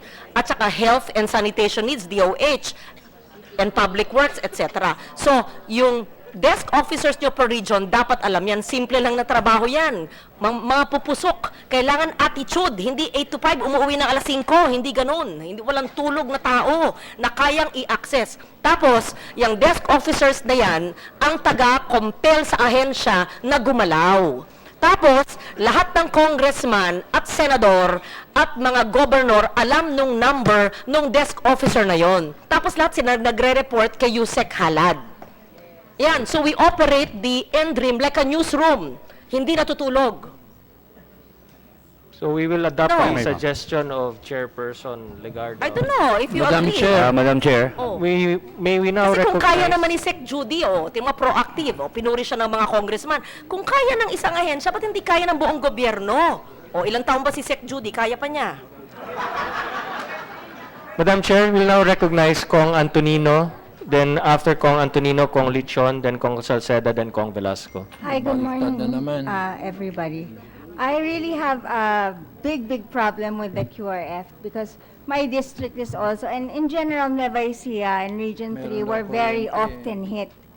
And I'm very positive about the steps that Sec Judy has been taking in order to help us. But there were really so many problems in the past administration. So I have two concerns: the QRF in terms of the amount of cash advance that you allow your local representatives to take when they get the funds from the region, bringing it to the provincial capital or wherever their provincial office is. It seems that it's only a certain amount. The exact amount escapes me. But what always ends up happening to us is that it's not enough for what the bonded amount that they're allowed to bring when they need to disperse funds. So it's not enough. So they have to go back and forth to the region, or they have to bond numerous people in order to be able to get enough funds out of the region to be able to bring it to the district. So it's just a hassle. So maybe you can look into just making it bigger and acceptable. Secondly, in terms of your IKES program, we've experienced many, and this has been the norm for the last 3 years, that the IKES program, since the PDAF was taken out, that my constituents have to wait 3-4 months before their IKES are released. So there seems to be a big problem there. And as per my consultations, since I'm the only Region 3 Congresswoman here, I think, am I? Yes. Am I the only Region 3? In general, in Region 3, that is our problem. So there may be a problem in your regional office, because I've talked also to other, and theirs is very good. The implementation of the IKES is very good. So there may be some inconsistencies. So I'd like to encourage you to look at that. Yes, ma'am. Yeah. Yes, Madam Representative, will do that. I think nagkakaisa tayo, dapat maagap ang pagbibigay ng tulong, and we'll look into the Yes. possibility of increasing the amount that our special disbursing officers can distribute para mapabilis yung pagbigay ng assistance. So, can I continue with my concerns about the QRF? Okay, so it's just that I really want all of it to be able to be implemented properly, ma'am. Because in my district, we're a farming community, so they really depend on social services. And I think that's region-wide naman din, hindi ba? So we have to really also look at it and make sure, di ba? So that we can be fast, because it's across all programs already. So sana we can really meet at one time and discuss in the nitty-gritty. I don't want the committee to be delayed in terms of that. I'd just like to inform the different secretaries of my problems, and I would like them to come see me at a later date so I don't take too much time in the committee, if that's okay with all of you. Thank you po. Or if you could just all come see me, and I won't bring it up na here, or should I bring it up na here so we're informed? Yeah? Diretso na sa kanila. Kasi Region 3, we're having a lot of problems in general. I'm really on the ground. I'm in my barangays 4 days a week. I go down to the bukids, I go to burals, I go to birthdays. So I really get to talk to people. So I'd really like to be able to share that with you if you'd give me that opportunity po. Thank you po very much. Okay, we'll now recognize Congressman Lichon. Kong Lichon.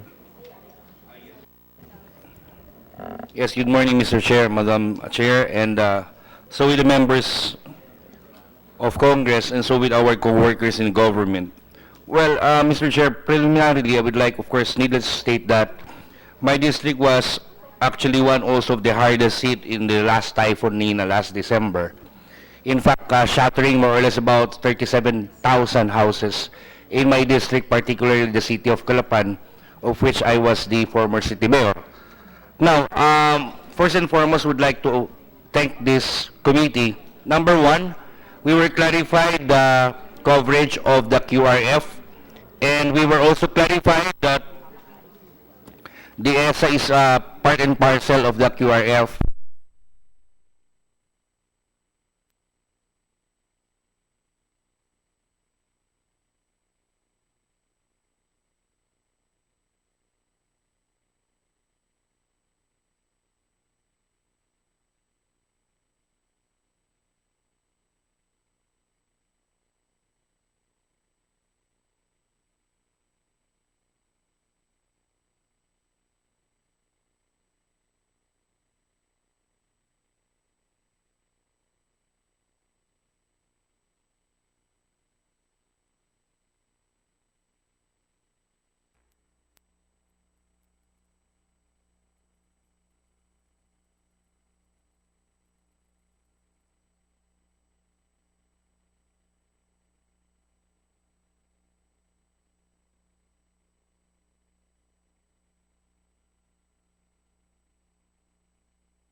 official request sa inyo at yung status pending for submission, kulang requirement for facilitation for downloading. At any one time, can I go to your office and see your war room and see, I want to see Buhi Camarines Sur and the status of a downloading of funds. If Governor, the son of Kong El Rey, has actually requested, and the mayor, and how many shelters, assistance are needed, and how many have been delivered, how much funds have been downloaded. Yan. At any one time, can I see that? Can I visit your office? Yes, ma'am, we will do that. In fact, going back to the damage or the effect of Typhoon Lawin in, I think it was October, Oo. I sent out memo to all member agencies Oo. not to wait for the result of PDENA, to come up already with Pwede po. their request for funding out of NDRIM funds. Kamukha ito, may mga litrato na eh. Yusek Halad, do you think yung requirements para matap yung calamity fund masyado pong marami na kailangan natin i-cut down para mapabilis natin ang proseso? For example, sir, repair of a damaged facility. Of course, there has to be a program of works, the design of the engineer. We cannot recommend for release of funds just based on a mere declaration of total cost of damage. As it is now, do you think that the requirements ay hindi naman ganun ka-tedious? Kailangan ba talaga nating baka pwede niyong i-review and you can recommend to our committee ano ang pwede natin ma-cut down na ibang mga lines dyan na superfluous naman at hindi naman kailangan para mapabilis natin ang proseso. Kasi baka naman masyadong marami din ang mga requirements na kinakailangan natin, lalo-lalo na ito'y disaster nga. Yeah. So baka naman meron dyan mga requirements, out of how many requirements? 5 requirements ba yan? Baka pwede gawin 3 na lang ang requirements para mapabilis. I think the only requirement is really just a program of works, the attached to the request. Yes, that is for ma'am, but for DA requirement, it's not as strict as that. Not for emergency shelter. Well, emergency shelter, just a letter from the DSWD is enough. In fact, we have processed the request of Sir, DSWD. it starts- can I just request for butt 3 in, billion. sir? But then, It starts with an MSWDO who says that this house was destroyed, and then it will be validated by the PSWDO, and then consolidated and given to the regional director. And the regional director will ask money from the secretary who will provide the funds. So that's how it works. It's not mysterious. Nothing mystical. It works. So, no, I will not debate with you. Yung requirements, for example, LA, you will be under the PDNA for CAMSUR, you'll be given 68 million trees, coconut trees. Kami 294 lang ang 1,000 ang Catanduanes. Ang Albay is 364. There is a process. There is a process. There's a process. Is it being followed by Yes, everybody? ma'am, it is being followed. It starts with a PIDRA. A PIDRA says, this gonna come in. Anyway, I'm after Lichon.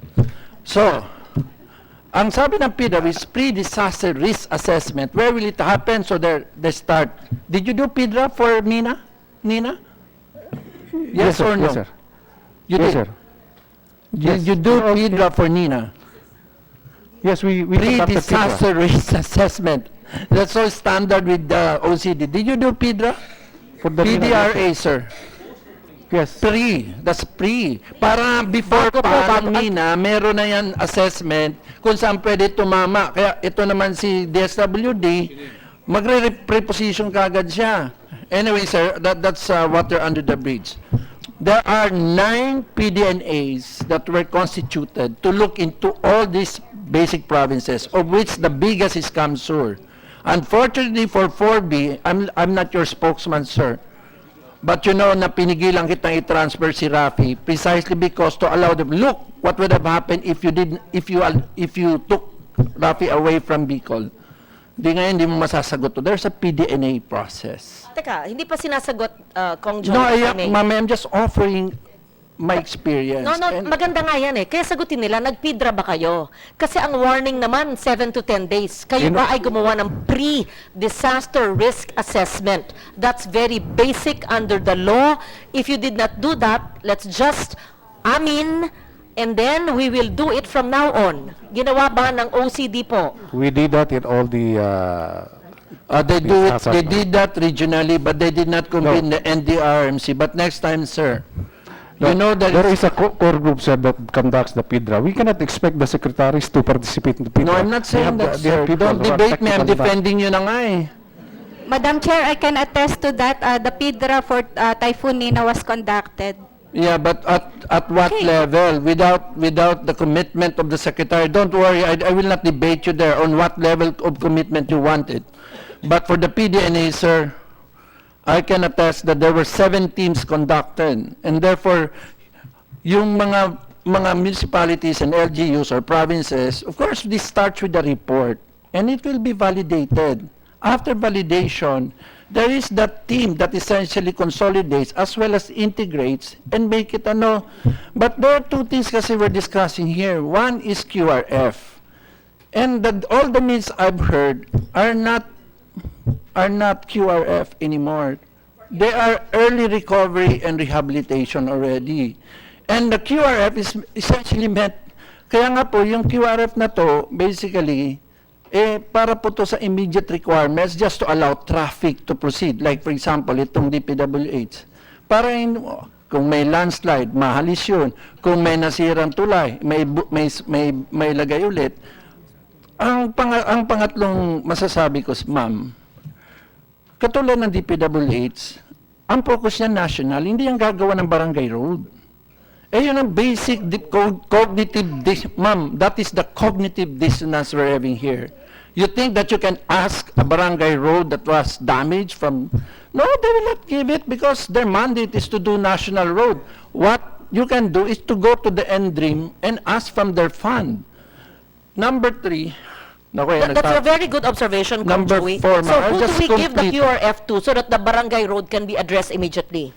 Ma'am, ang ano kasi dyan, due to the variety and multiplicity, talagang kailangan po yan talaga, from the town mayor, he will consolidate it and then present it for validation to the OCD. Ma'am, hindi natulog yung OCD sa amin. I can attest to that. Hindi ko siya patutulugin.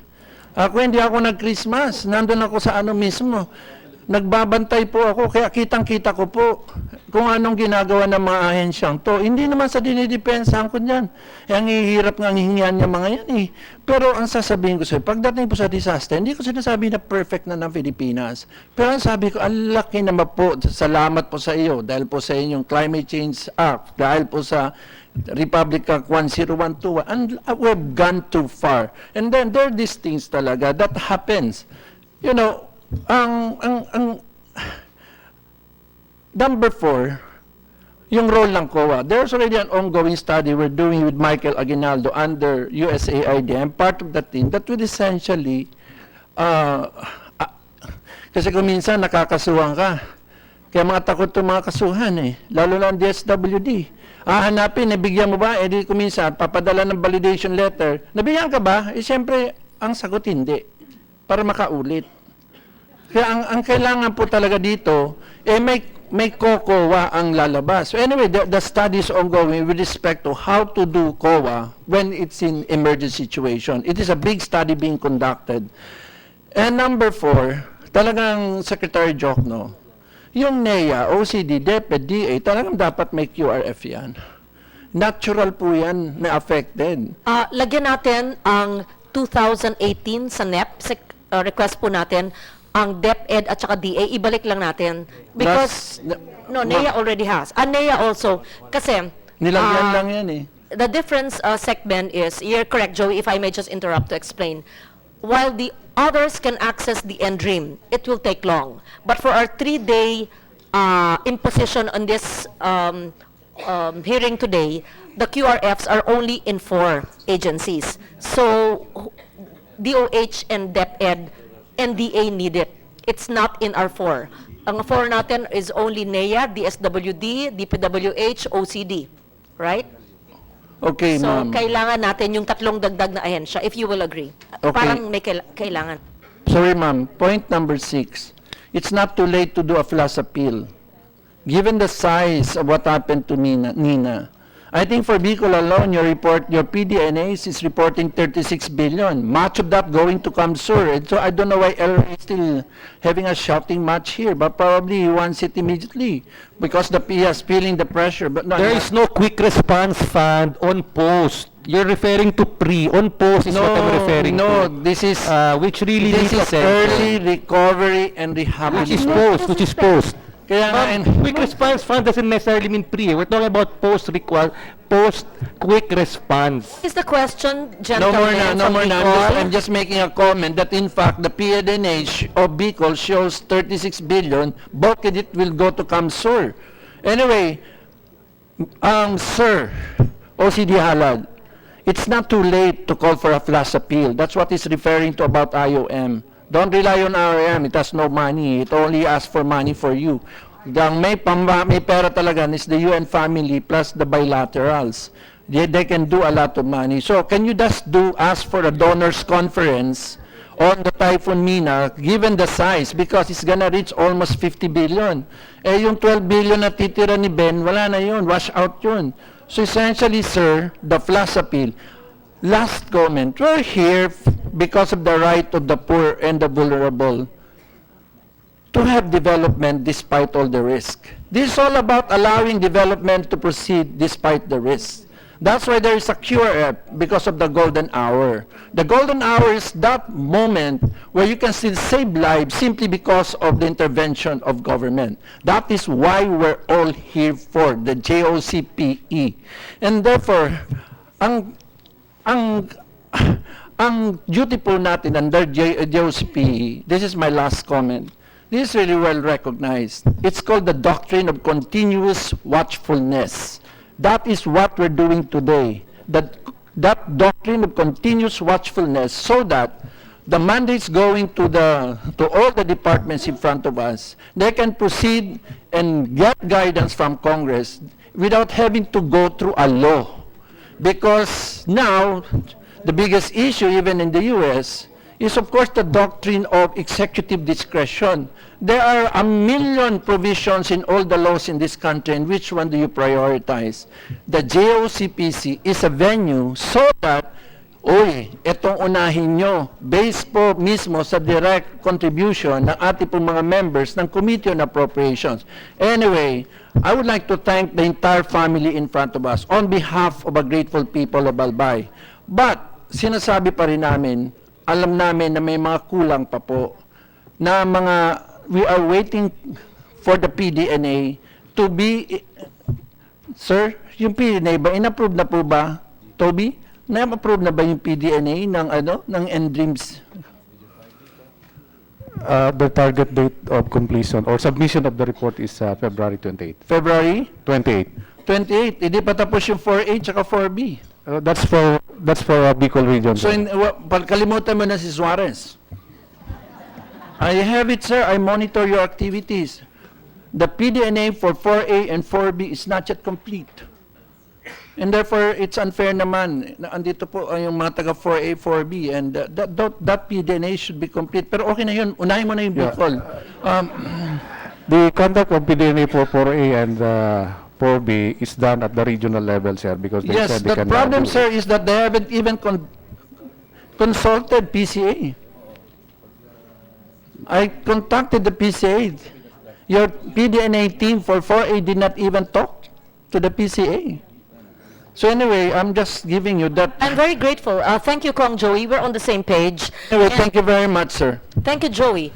I'll just extricate one word from you: watchfulness. Watchfulness is omnipotence and omniscience, and in short, alam lahat. So that is what we expect of OCD as a secretariat of the NDREAMC, backed up by NEDA, and with all agencies having their point persons for the NDREAM. So may I request all the congressmen who have spoken, victims of past typhoons, to give the committees on finance, so that I will be your whip to ask deadlines and timelines and accomplishments. Let's say electrification of NEA of Cong El Rey, and the emergency shelter assistance of Cong El Rey, the 350,000 coconut trees of A coconut is not a tree, it's a palm. Okay, the 350,000 coconut palms of Quezon, of Suarez, Kong Suarez, and all of that. So give it to me. I will be your dakilang alila. Ako ang magkukulit sa OCD. And I would like to see OCD have, if you agree with me, adopt the 18 region desk officers 24/7 in 3 rounds of 8 who knows all the point person in every agency. Siyempre, pa desk officer, paano natawagan naman si Sec Judy? Si Sec Judy naman, meron siya. Maybe si Asek Ho, very proactive. Yan, meron point person sa lahat. Para at any one time, may tatawagan ang desk officer. At any one time, senador, mayor, gobernador o congressman, may tatawagan na desk officer na alam, nabasa ang batas, nabasa ang pag-implement at alam lahat ng mga problema. In fact, lahat yan dapat nag-attend ng hearing para alam nila. At any one time, they know magkano ang pera, ang status. Dapat online. In fact, dapat online pala. Nakikita natin lahat. Pindutin lang natin yan. Typhoon Nina, lahat ng damage, at ang status ng kanilang funds. Para hindi ka lang maghiring na maghiring. Why do we have to see each other's faces when we can just press and see Yusek Momo and Yusek Yabut have so much work and Sec Mark, all of them.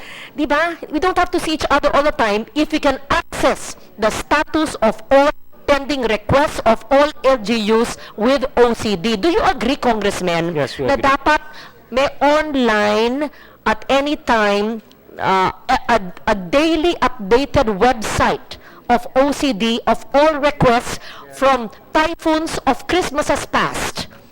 And what is the pending? Namana at yung bago. May we request, unless you have that already, Yusek. Meron na po na ganon. Meron naman siguro. For the Update lang nyo.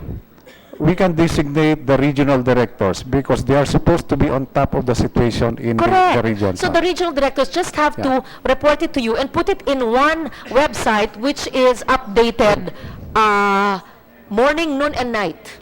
So at any one time, we can look, okay, nabigyan na ba ng kuryente ang provincial capital ng Kamsur? Baka pag hearing ko next week, wala pa. Dapat yan, electrified na ang Kamsur by the time. Kailangan on the way na ang mga coconut palms kay Kong Suarez sa distrito niya. O, dapat yun, yung emergency shelter assistance, gumagalaw na. Ganun ha. By next week, mag-hearing tayo ulit eh. Sige. Madam Chair, Madam let's Chair. recognize the chairperson of Energy Sige. for his concerns regarding the energy sector when it comes to disasters. Thank you, Mr. Chair. Thank you, Madam Chair. Before I go into the concerns with the energy sector, I'd like to manifest that whatever the other representatives are saying about their provinces with regard to the Quick Response Fund, it's also the same way with my province, Marinduque, because it was also hit by Typhoon Nina.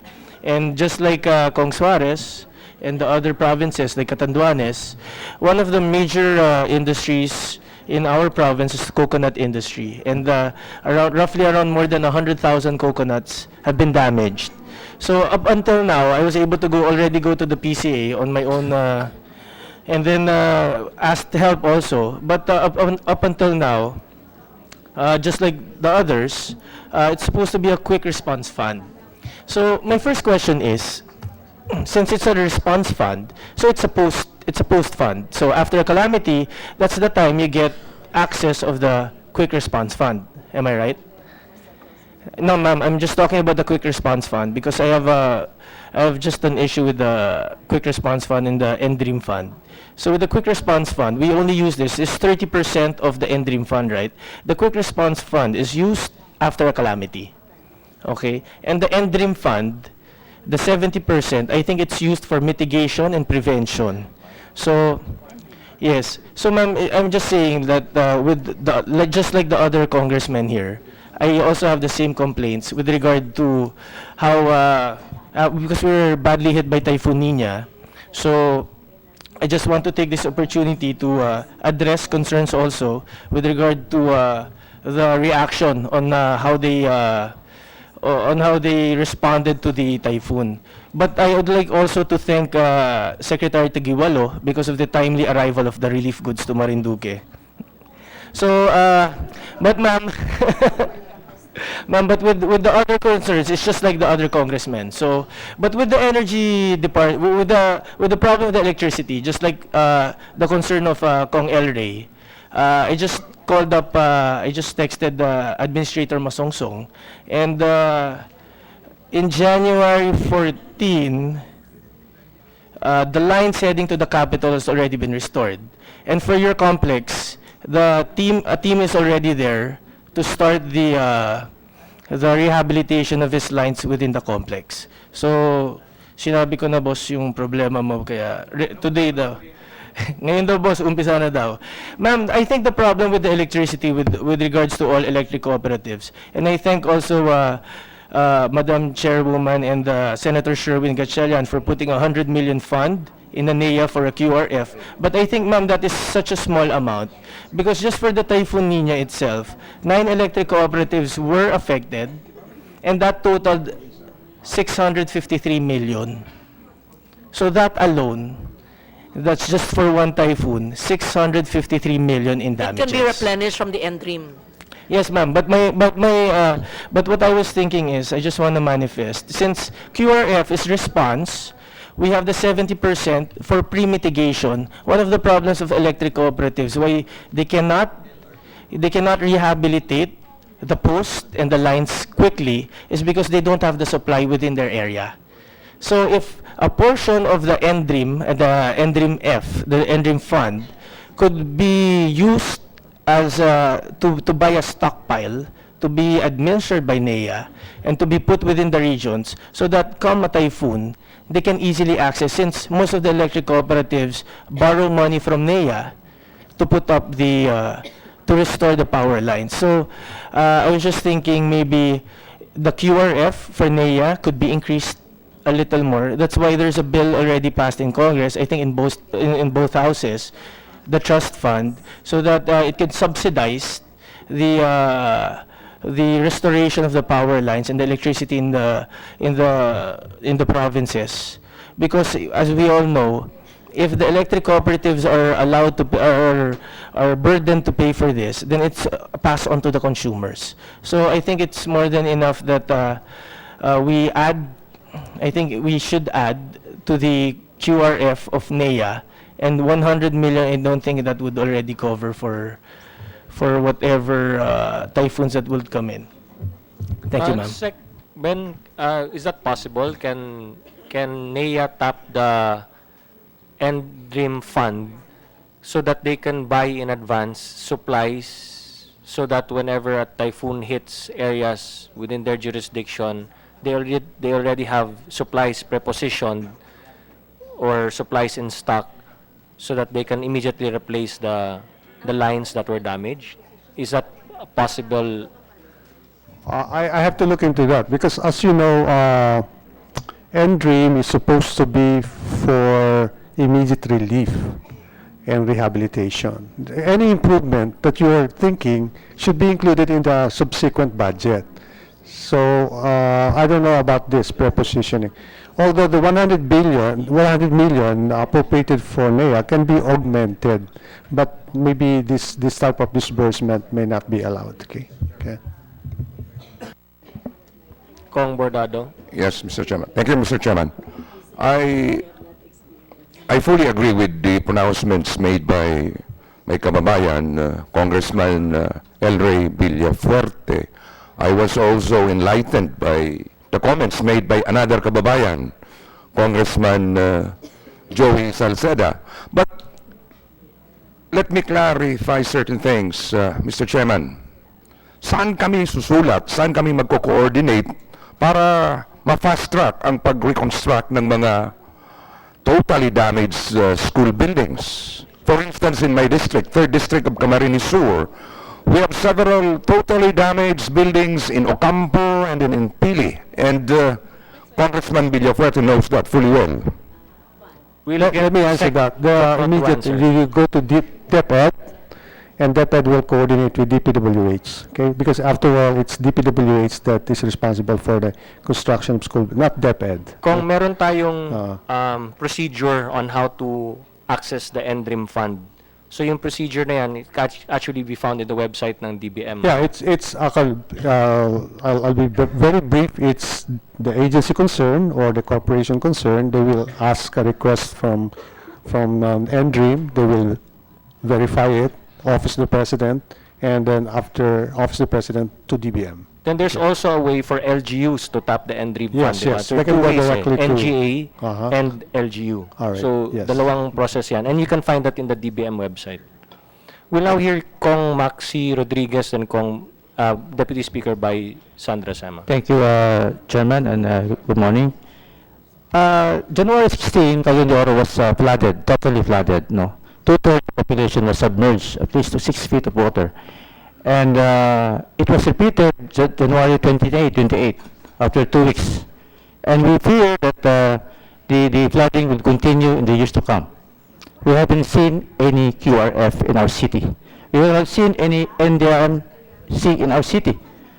And we, the Mindanao Congressman, because I am chairman of Mindanao, both to see how we can really change all these things, no? We have to think out of the box, You had to do chairperson. it yourself. Nobody helped you from the national agency. Yeah, but, you know, these things about bureaucratic transfer of money going from one agency to another, and requesting energy for another request, consolidating everything. This takes so long. And we see that this is not doing good for our people. Kong, You know, without Can you give me people your are submerged. submission? May I know, can you give us your submission and to whom in NDREAM did I you have submit? submitted. I have submitted NDREAM already. I have submitted with the DPWH, and I have been in constant communication with Secretary Judy Tugulo. First, I want to thank Secretary Villar for accommodating my letter, and of course with Judy Tugulo also. No, but Ano ba ho ang sincerely, hinihingi nyo? May I have parang never seen this QRF ever since. When we were victimized with Sendo, the fund did not come right easily.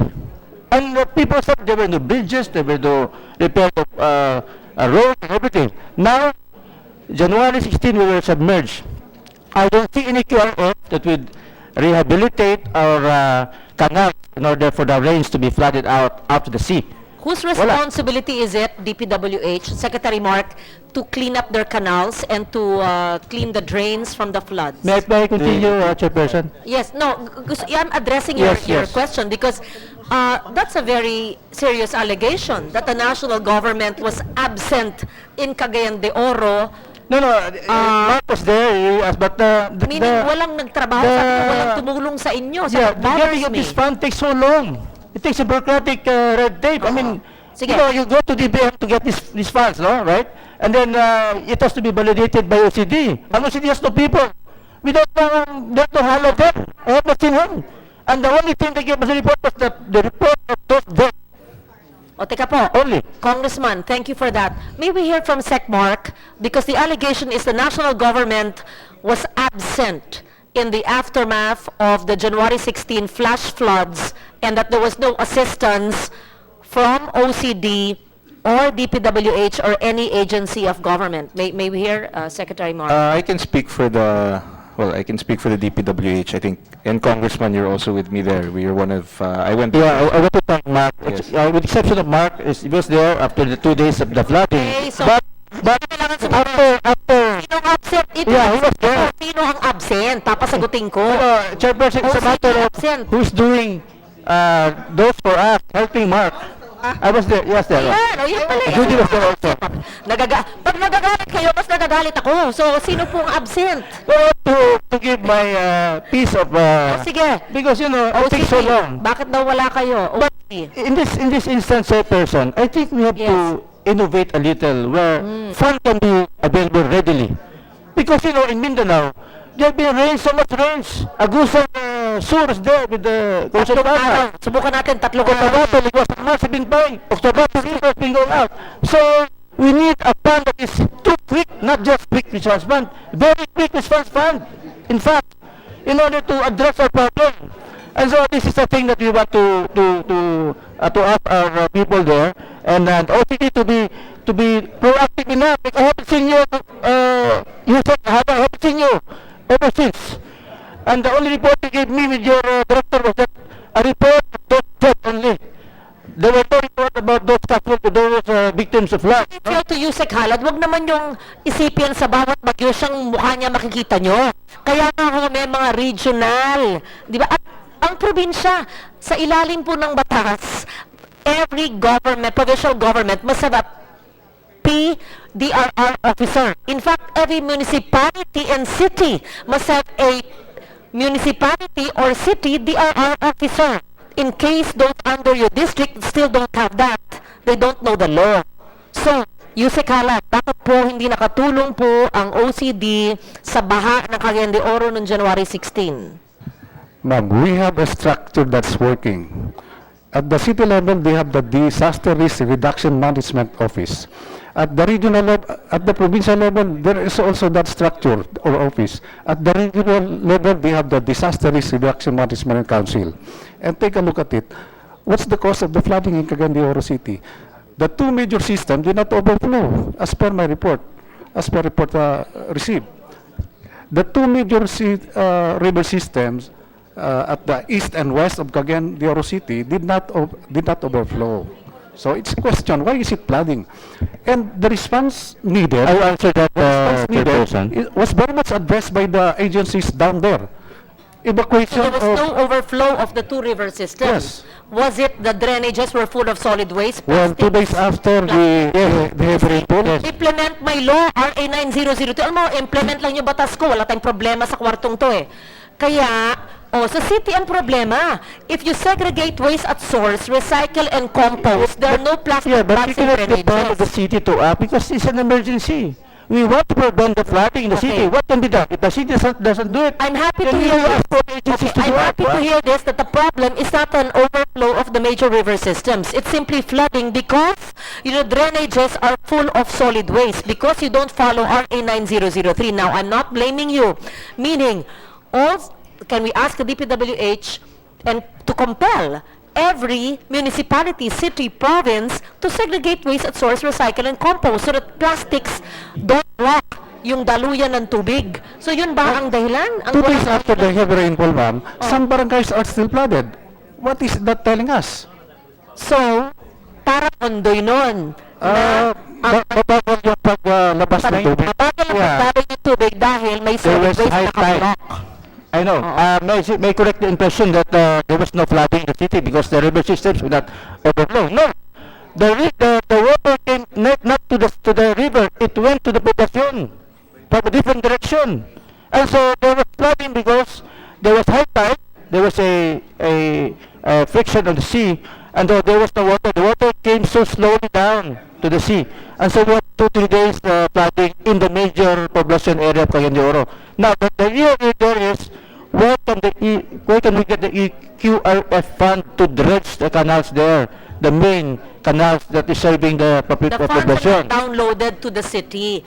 The funds are utilized by the national government agencies to the regional offices. So may I request, Secretary Mark, to kindly ask your regional offices to address the need and look at all the drainages and canals of Cagayan de Oro and Metro Cagayan de Oro to Yes, see and if it's been decongested? Yes po. And just for the information of the committee, there is an existing, we are funding the master plan for Cagayan de Oro.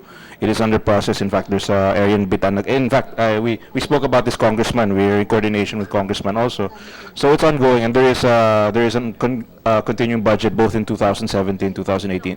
But just the decongestion. But yes, including that. We were Not the coordinating. dirt and the solid waste, including Yes. plastics, In- of all the drainages, because rains will Yes. continue. In fact, we've also budgeted 2 billion pesos to purchase dredging equipment that we will be positioning in all regionals just so they will enhance their ability to respond. In fact, this is to prevent any further occurrences. So we're really investing heavily on this But type the of fund equipment. there, Madam Chair, was that from the NDRIM fund?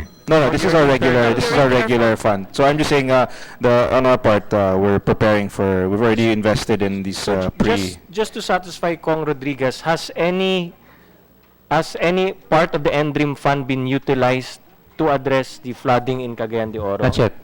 Not yet. Yet Not not. yet? Wala pa. I have requested really funds, not yet. DPWH to do that study. We have the study already, and it's in the secretary already. The what I see, the most important thing is the dredging, which costs us so much, and so the study is there. But as Secretary John said, it is replenishable.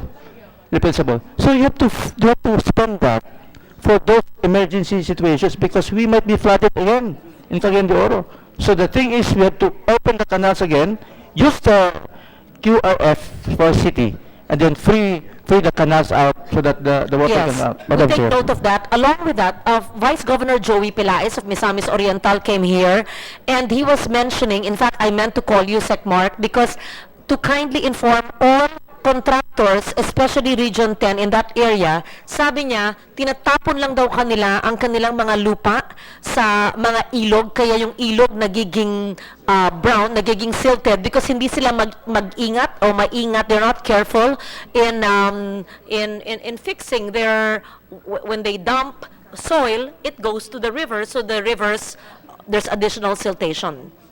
Maybe your regional offices could look into that. Vice Governor Joey Pilaes was one who brought it to my attention. He had to fly to Manila to tell a senator, to tell the contractors in Region 10, specifically their area, to behave because the rivers are color brown because they throw the soil in the rivers. Chairperson, can I Thank you. wrap We'll up? look at it immediately. We'll look Can at I it wrap up? Yes. And as chairman of the Mindanao Affairs, Your Honor, I have seen that the budget from Mindanao is nothing here in the QIF. They have not utilized really for Mindanao. In fact, in Hindi po 2016, binabudget per region. These are budgeted As under the National Dream Fund and QRF in national agencies. yeah, but this Hindi is po the per figure. I haven't seen here Region 10 for 16 and other regions, no? And going to even ARM, there's no budget for ARM. I can see this predicament because if this QRF is really for our people, then Mindanao is about 50% on the poverty line. This should be considered as one of the priority things, no? And it's not- For the information of the body so that all congressmen understand, there's a 15 billion QRF, and I'm sorry, NDREAM fund for 2017. And there's a balance of 2016 of NDREAM in the amount of how much? As of now, Balance. ma'am, it's only 900 million. 900 na Yes, lang? ma'am. From 2016? Yes, ma'am. 900. So you've 15.9 billion for the whole country, including Mindanao, sir. Hindi po nakalaan yan per region. And this can be accessed by your district, by anyone, as long as they know the problem.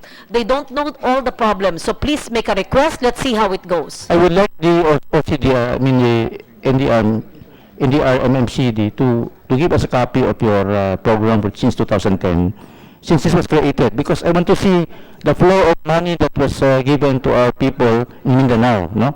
And for that matter, I would like to ask Yusek Hala to do it for us. Can you give us a copy of that? Okay. I have a presentation later, sir. Wala na tayong oras. Wala na oras, Can we sir. just give the But, lastly, copies of your presentation? I would like the OCD to be expanded. Just like Comelec, it deputizes people to address the elections. OCD should have that kind of power. The OCD should have power to deputize all others to be involved in the calamity, in recovery. And what is being done in the city is that they depend so heavily on the city. I mean, the city says those badly flooded or those whose rooftops have been disappearing. So that's the list they have. Not to those with half full pay only. So these things that we do, Yes. OCD should be given the Understood. deputization to all agencies concerned to address the flooding, not only for food packs, but repair of houses, but also in the dredging of canals and everything. Because Remember, the OCD is a secretariat, ha? Hindi po Yes. sila ang mag-dredge, hindi po silang gumagawa nun. I know, but Coordinator, yes. you have to be there should be somebody who calls the shots, chairperson. Because if you wait for the city, then there's nothing.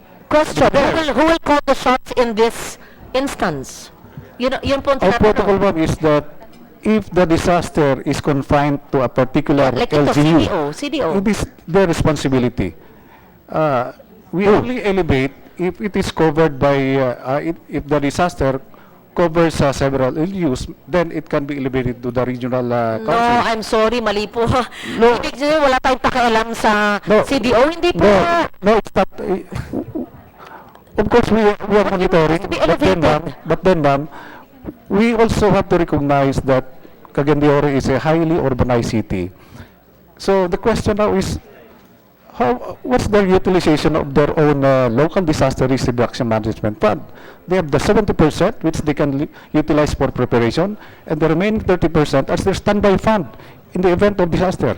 Okay, but with the floods in Cagayan de Oro. It is incumbent upon the OCD as a Secretariat of NDRIMC to help coordinate with the LGU CDO, the City Government Office, to ask DPWH, call region, call the province, i-dredge nyo ito, tawagan ang DSWD, kailangan ng food packs. Hindi natin pwedeng sabihin, just because it's one city in Mindanao, it's not a problem of national magnitude that the OCD and the NDRIM will not move. Because the NDRIM is there through the OCD to help mobilize, coordinate local action from national government agencies. Hindi pa po? Yes, ma'am. That's why I directed my regional director to convene the response cluster, to convene the council at the region, to address the problem and implement interventions. That will be coming from the different member agencies. Were there warnings before the floods came? Did we anticipate the floods? There was rainfall warning. I'm sorry? Rainfall warning. Rainfall. Yes, ma'am. Oh, did you do a pre-disaster vulnerability assessment? No, we did not. We did not because it's just a rainfall occurrence. There was an advisory from Pag-asa that there is this thunderstorm. Okay, when there was an advisory from Pag-asa of the thunderstorm, then it's a city. We should have checked. Are the drainages cleared of any solid waste? Ang daluyan ba ng tubig ay maliwanag at maayos para maayos ang pagdaloy ng tubig? Ang mga tao ba na sa gilid na maaring maanod ng baha ay nakatabi na ba? Na lipat na ba sila? Forcibly evacuated from areas? Did we do that? Educated na rin yung CDRIM o nila to conduct their own PDRA because they know the locality, they know the ground in the city. What the city, the DRR officer should have done, right? Yes, ma'am. That's why all congressmen, please capacitate your LGUs para hindi na kailangan. Yun ang ibig nyo sabihin, hindi ba? Hindi naman sa wala kayong pakialam. But the provincial and the city and municipality DRIM officers should know when there's a warning, because we have warnings, you evacuate them forcibly. You check your drainages. Remember what Ondoy happened? Rainfall. Dahil nga, walang daluyan ng tubig. So, he says, I don't know if it's true, the river systems did not overflow. It was because your cities are clogged with solid waste, among many other reasons. And the contractors throw part of the soil that they dig into the river systems, so the river systems are oversilted. Konting tubig ulan lang mag-overflow because of siltation and soil erosion. So that problem happens, will continue to happen in every district around the country if you don't change our mindset, if you don't change the way we live, the way we do our things every day. We have all the laws. Even if Congress is closed, this country will run. Because we have too much laws, but the laws are not being implemented properly. So much money. So in this country, we have bright minds. The laws are there. We have so much money in DBM, in agencies, but are LGUs implementing the laws, or are national agencies implementing our laws? No. Not to the hilt. Not the way it should. So it's all our fault. We should compel LGUs to follow the laws. When there's a warning, there should be a pre-disaster vulnerability assessment. We should follow this environment. So environment sits at the core of our daily lives in this country. So stop logging, stop the mining. So protect our rivers and lakes. We should heed the warnings of Pag-asa. We should forcibly evacuate people. We should not allow informal sectors in vulnerable areas, in communities. As politicians, we should not allow them to say that just because they are part of the votes in our district or our municipalities. See? So it's painful for politicians, but I have to say this. So I'm trying to rationalize the role of OCD and local governments. That's why I need all of you congressmen to ingrain into the minds of local governments the importance of DRR and CCA, climate change adaptation, mitigation, and disaster risk reduction. For every dollar we invest in disaster risk reduction, we save $7 to avert losses. Believe me. Chairperson, I would just like to emphasize that OCD should be given more power, no? They can coordinate with other agencies, even the local government, because for all you know, you cannot wait for local government. If their divisions are not working well, then they cannot do it. But with respect, for instance, Ibig sabihin, pag hindi matalino or hindi, what do you call it, hindi, responsive. not responsive, more than responsive. If it's not, basta, assertive, Yeah, because I would say that LGU, OCT should be, at bobo, Yeah. at incompetent, gano'n na lang. So, ibig sabihin, kayo po, maging mas mataray po kayo, have the wit to compel LGUs to follow the laws. Sabi nyo, kung di nyo kami sundin, mamamatay kayo. Ganun lang yan eh. Tingnan nyo ang mga namamatay sa bagyo. Yung mga pumapalaot na mangingisda. Hindi nasabihan, hindi sumusunod. Ayun eh. So, ang hinihiling po nila, tumulong kayo maging parang majority leader dito, majority whip. Yun ang gusto namin makita sa inyo. Matapang, mataray, parang si Pangulo, pag hindi sumunod, bahala ka. Ganun po ang aming makikitang attitude ng OCD. At yun ang ituro nyo sa lahat ng DRR officers sa bawat probinsya. Ikulong nyo dito sa kwartong to ang lahat ng 80 DRR. Magsasalita ako ng 3 oras ng ganito, isa-isa.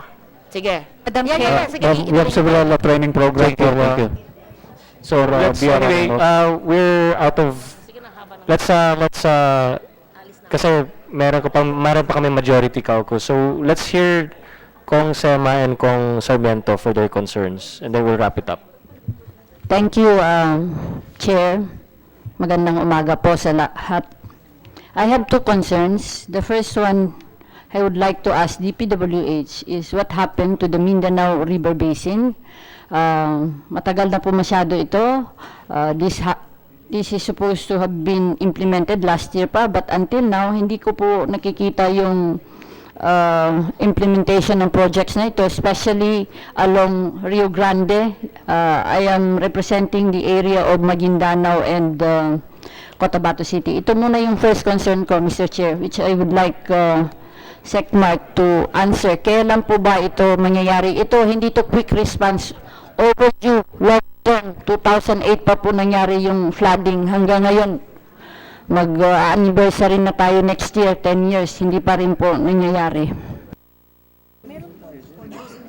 Yes, regarding the master plan for the Mindanao River Basin, it will be finished by this April, so very soon.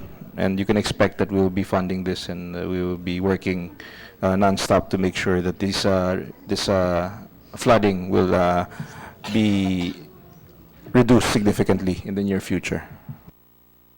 Thank you. Second concern, Mr. Chair and Madam Chair. Siguro I'm in the wrong room. Or maybe ARMM is not anymore part of the Philippines.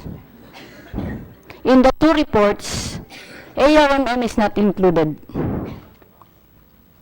In the report of DPWH, I'm trying to check the regions. All regions are here except the autonomous region in Muslim Mindanao. Secretary Villar will answer that.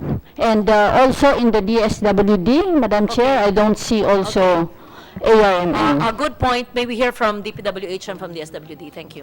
I think, I'm not sure the exact question, but the RMM is their own DPWH, so as you're aware, during the deliberations it was decided there was a question about whether or not we would be allowed to implement projects there.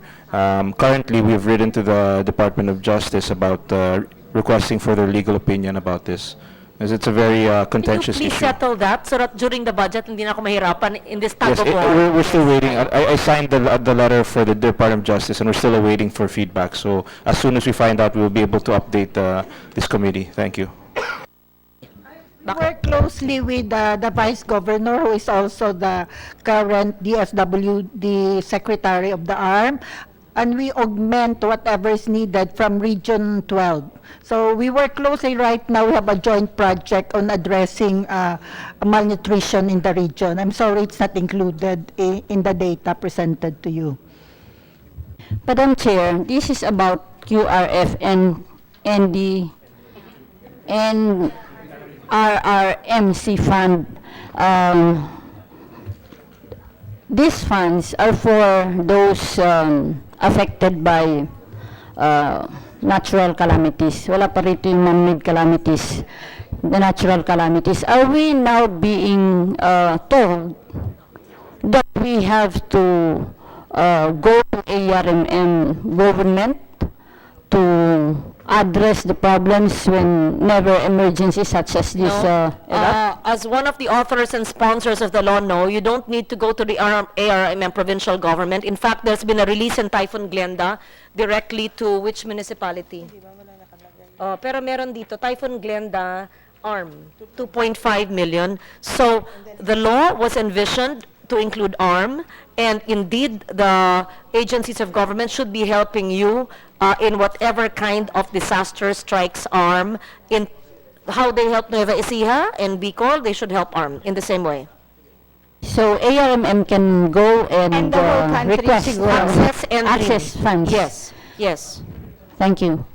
To Vice Emma for bringing this to our attention, because I did not see ARM as well, and just so that everybody is informed that the law was envisioned to help each corner of the country and not excise ARM from the NDREAM and the QRF.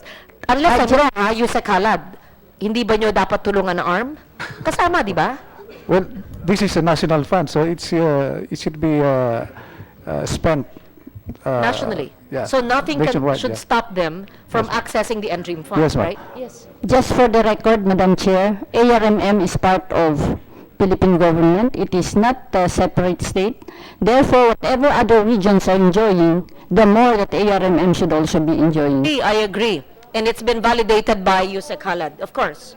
Yes. And that's why I also agree that if NDRMC can spend their funds for you, then directly, then DPWH and all other agencies must be able to also implement funds for you. That's also my argument from day one. You know that, ma'am. Can we also request the agencies to please settle that issue so that the two chairs will not have a difficult time defending the budget for the 2018 budget? Thank you. You know, this is a never-ending problem. We'll have the last. Congressman for Catanduanes. Then. Yes, magandang tanghali po sa inyong lahat. Aware of the time constraints, maiksi lang po. I'll not be speaking solely for Catanduanes, I'll be speaking for the Bicol region. Now, bago tinamaan po ang lahat, ang Albay, Camsur, Mindoro, Marinduque, Quezon, ang unang tinamaan po ang Catanduanes. So, it's almost 300 kilometers per hour. So, 2 days after the typhoon, the President, together with the Cabinet, came to our province, secretaries of DA, DSWD, DPWH, DOD, DBM, and DepEd, pumunta sa amin lahat. Now, we are fully aware of the protocol. Na once tinamaan, the victims will come up with a report to be submitted of province, to be submitted sa OCD. And as of the moment, I'm fully aware that they are now finalizing the PDNA, the post-disaster need assessment. Now, December 25, we were hit by typhoon, and this week, it will now be on the second month that PDA is awaiting to be finalized. Because I think, correct me if I'm wrong, this will trigger, once this is approved by the NDREAM and by the OP, this will now trigger the release of funds for recovery, rehabilitation. So, yun po, Yusek Halad, sana po mapadali, no? I'll be speaking for the Bicol region, not necessarily Catanduanes, na sana ma-finalize na kaagad yung PDNA para ma-actionan na po ng NDREAM, Council, and OP so that the people in the Bicol region will now enjoy and experience immediate rehabilitation because it's already 2 months. And as we all know, patong-patong ang calamity. After Nina, nandyan yung Cagayan de Oro, nandyan ang Surigao. Ano pang hinihintay natin? And I understand that Typhoon Lawin hit Cagayan. And per consultation with Yusek Judy, yung mga shelter assistance, ESA, hindi po pa nare-release. And I would like to thank DSWD that as of this time, they are paying out initially of 5,000 for totally damaged houses. So may balance po pang 25,000. Kailan namin hihintay yun? We don't know kung kailan yon. But nagpalubag-loob po ang DSWD, nagbigay po ng 5,000 initial. So with that, I'd like to ask for the immediate finalization of PDNA so that Bicol region will enjoy the fruits of funds coming from the government. Thank you very Kong much. Cesar, thank you for that. We therefore reiterate in behalf of the co-chair the 3-day QRF deadline and the 2 weeks, 14 days to 25 days end-dream deadline. It can't be 2 months. So, bahala kayo, shorten the procedures, hire more staff, do whatever you need, as long as the objective is the end-dream facilitation, as long as there's a request. But even if there's no request, kayo no ang alam naman yung may disaster, kayo no magkusang humingi na request, shepherd them through the process, and please shorten the process into half the time. So, let's try it. If you will listen, if you will do it, so 14 to 25 days. Is that okay with the LGUs and the congressmen? And then 3 days for QRF. And then we will put QRF with the concurrence of DBM. Only if SecBen agrees, there's a need for DA and DepEd to include along with the existing and DOH. Okay. So I think So with we that, can, I think and then please submit all pending from Lawin, Glenda, Niña, Mina, etc. from the previous administration. Kung may Yolanda pa rin na nakapending sa NDREAM, bigay po nyo sa dalawang chairman of finance. Soft and hard copy. We want to see the status of each and how much is needed. Even for Yolanda shelter assistance. So that at any time, one time, we'll see. Then we will help. If a congressman comes to us, or a mayor, alam namin, itong pending nyo, sige, tatawagan ko si Yusek Hala, then you will call the person in charge. Madam Chair. Madam Yes. Chairperson, can I share something? I'm representing Iligan City. Congressman siya. Yes. Regarding the situation in Cagayan de Oro and Iligan, I would like to share that actually we share the same problem. Iligan and Cagayan de Oro has become very overpopulated. Ang dami ng bago, lumaki na yung city po. The problem there is actually not the main river network, but it's actually the drainage system. Drainage system po ng Cagayan de Oro tsaka Iligan yung problema. Kahit the recent flooding in Cagayan de Oro was caused more by the situation sa drainage rather than overflowing of the Thank you rivers. for mentioning that. Yeah. May we ask you, congressmen, the two congressmen, to deal with your local governments, the mayors, to have an ocular check along with the DPWH region 10, to check and to drain it, to dredge it, to clean it of all solid waste, because there will be more rains. That's the only way to do it. And two, if there are informal settlers in those areas, well, you have to evict them, because it's not only unlawful but also dangerous for them. And usually this drainage... And we should not blame OCD if it's we're flooding not there. blaming. If you don't see Yusek Halad in your place when it rains because there are informal settlers in your I would like drainage. to Diba? I would like to make Si this Yusek appeal, no. This drainage system is kumbaga hindi kaya ng local government. The budget, it's so unusually, it's very outdated, and I think we also need the help of the Kanino yung department. DPWH ba yun? Oo. Pag-drainage of LGUs? Well, in the case of Cagayan de Oro, we intervened. We can intervene for those, and we have intervened, and we will intervene. Regards to Iligan, there's a JICA master plan wherein both Iligan and Cagayan de Oro are included. So we'll be working on that also to Anong prevent. timeline yan, Sec? What's your... The JICA plan's finished. So we already started funding these projects. Okay. Of course, we only fund what is implementable. So, for instance, with the Cagayan de Oro, it's a 1.2 billion plan, but we don't fund it all at once because you cannot finish it in 1 year. So that's the only constraint, but it's ongoing. Yeah. So we'll hear Congresswoman I move to Zamora. adjourn, Mr. Chair. There is a motion to adjourn, duly seconded. Hearing no objection, this joint Congressional Oversight Committee meeting is hereby adjourned. I'd like to thank all the resource persons here present as well as members of Congress. Salamat, maayong utos tanan.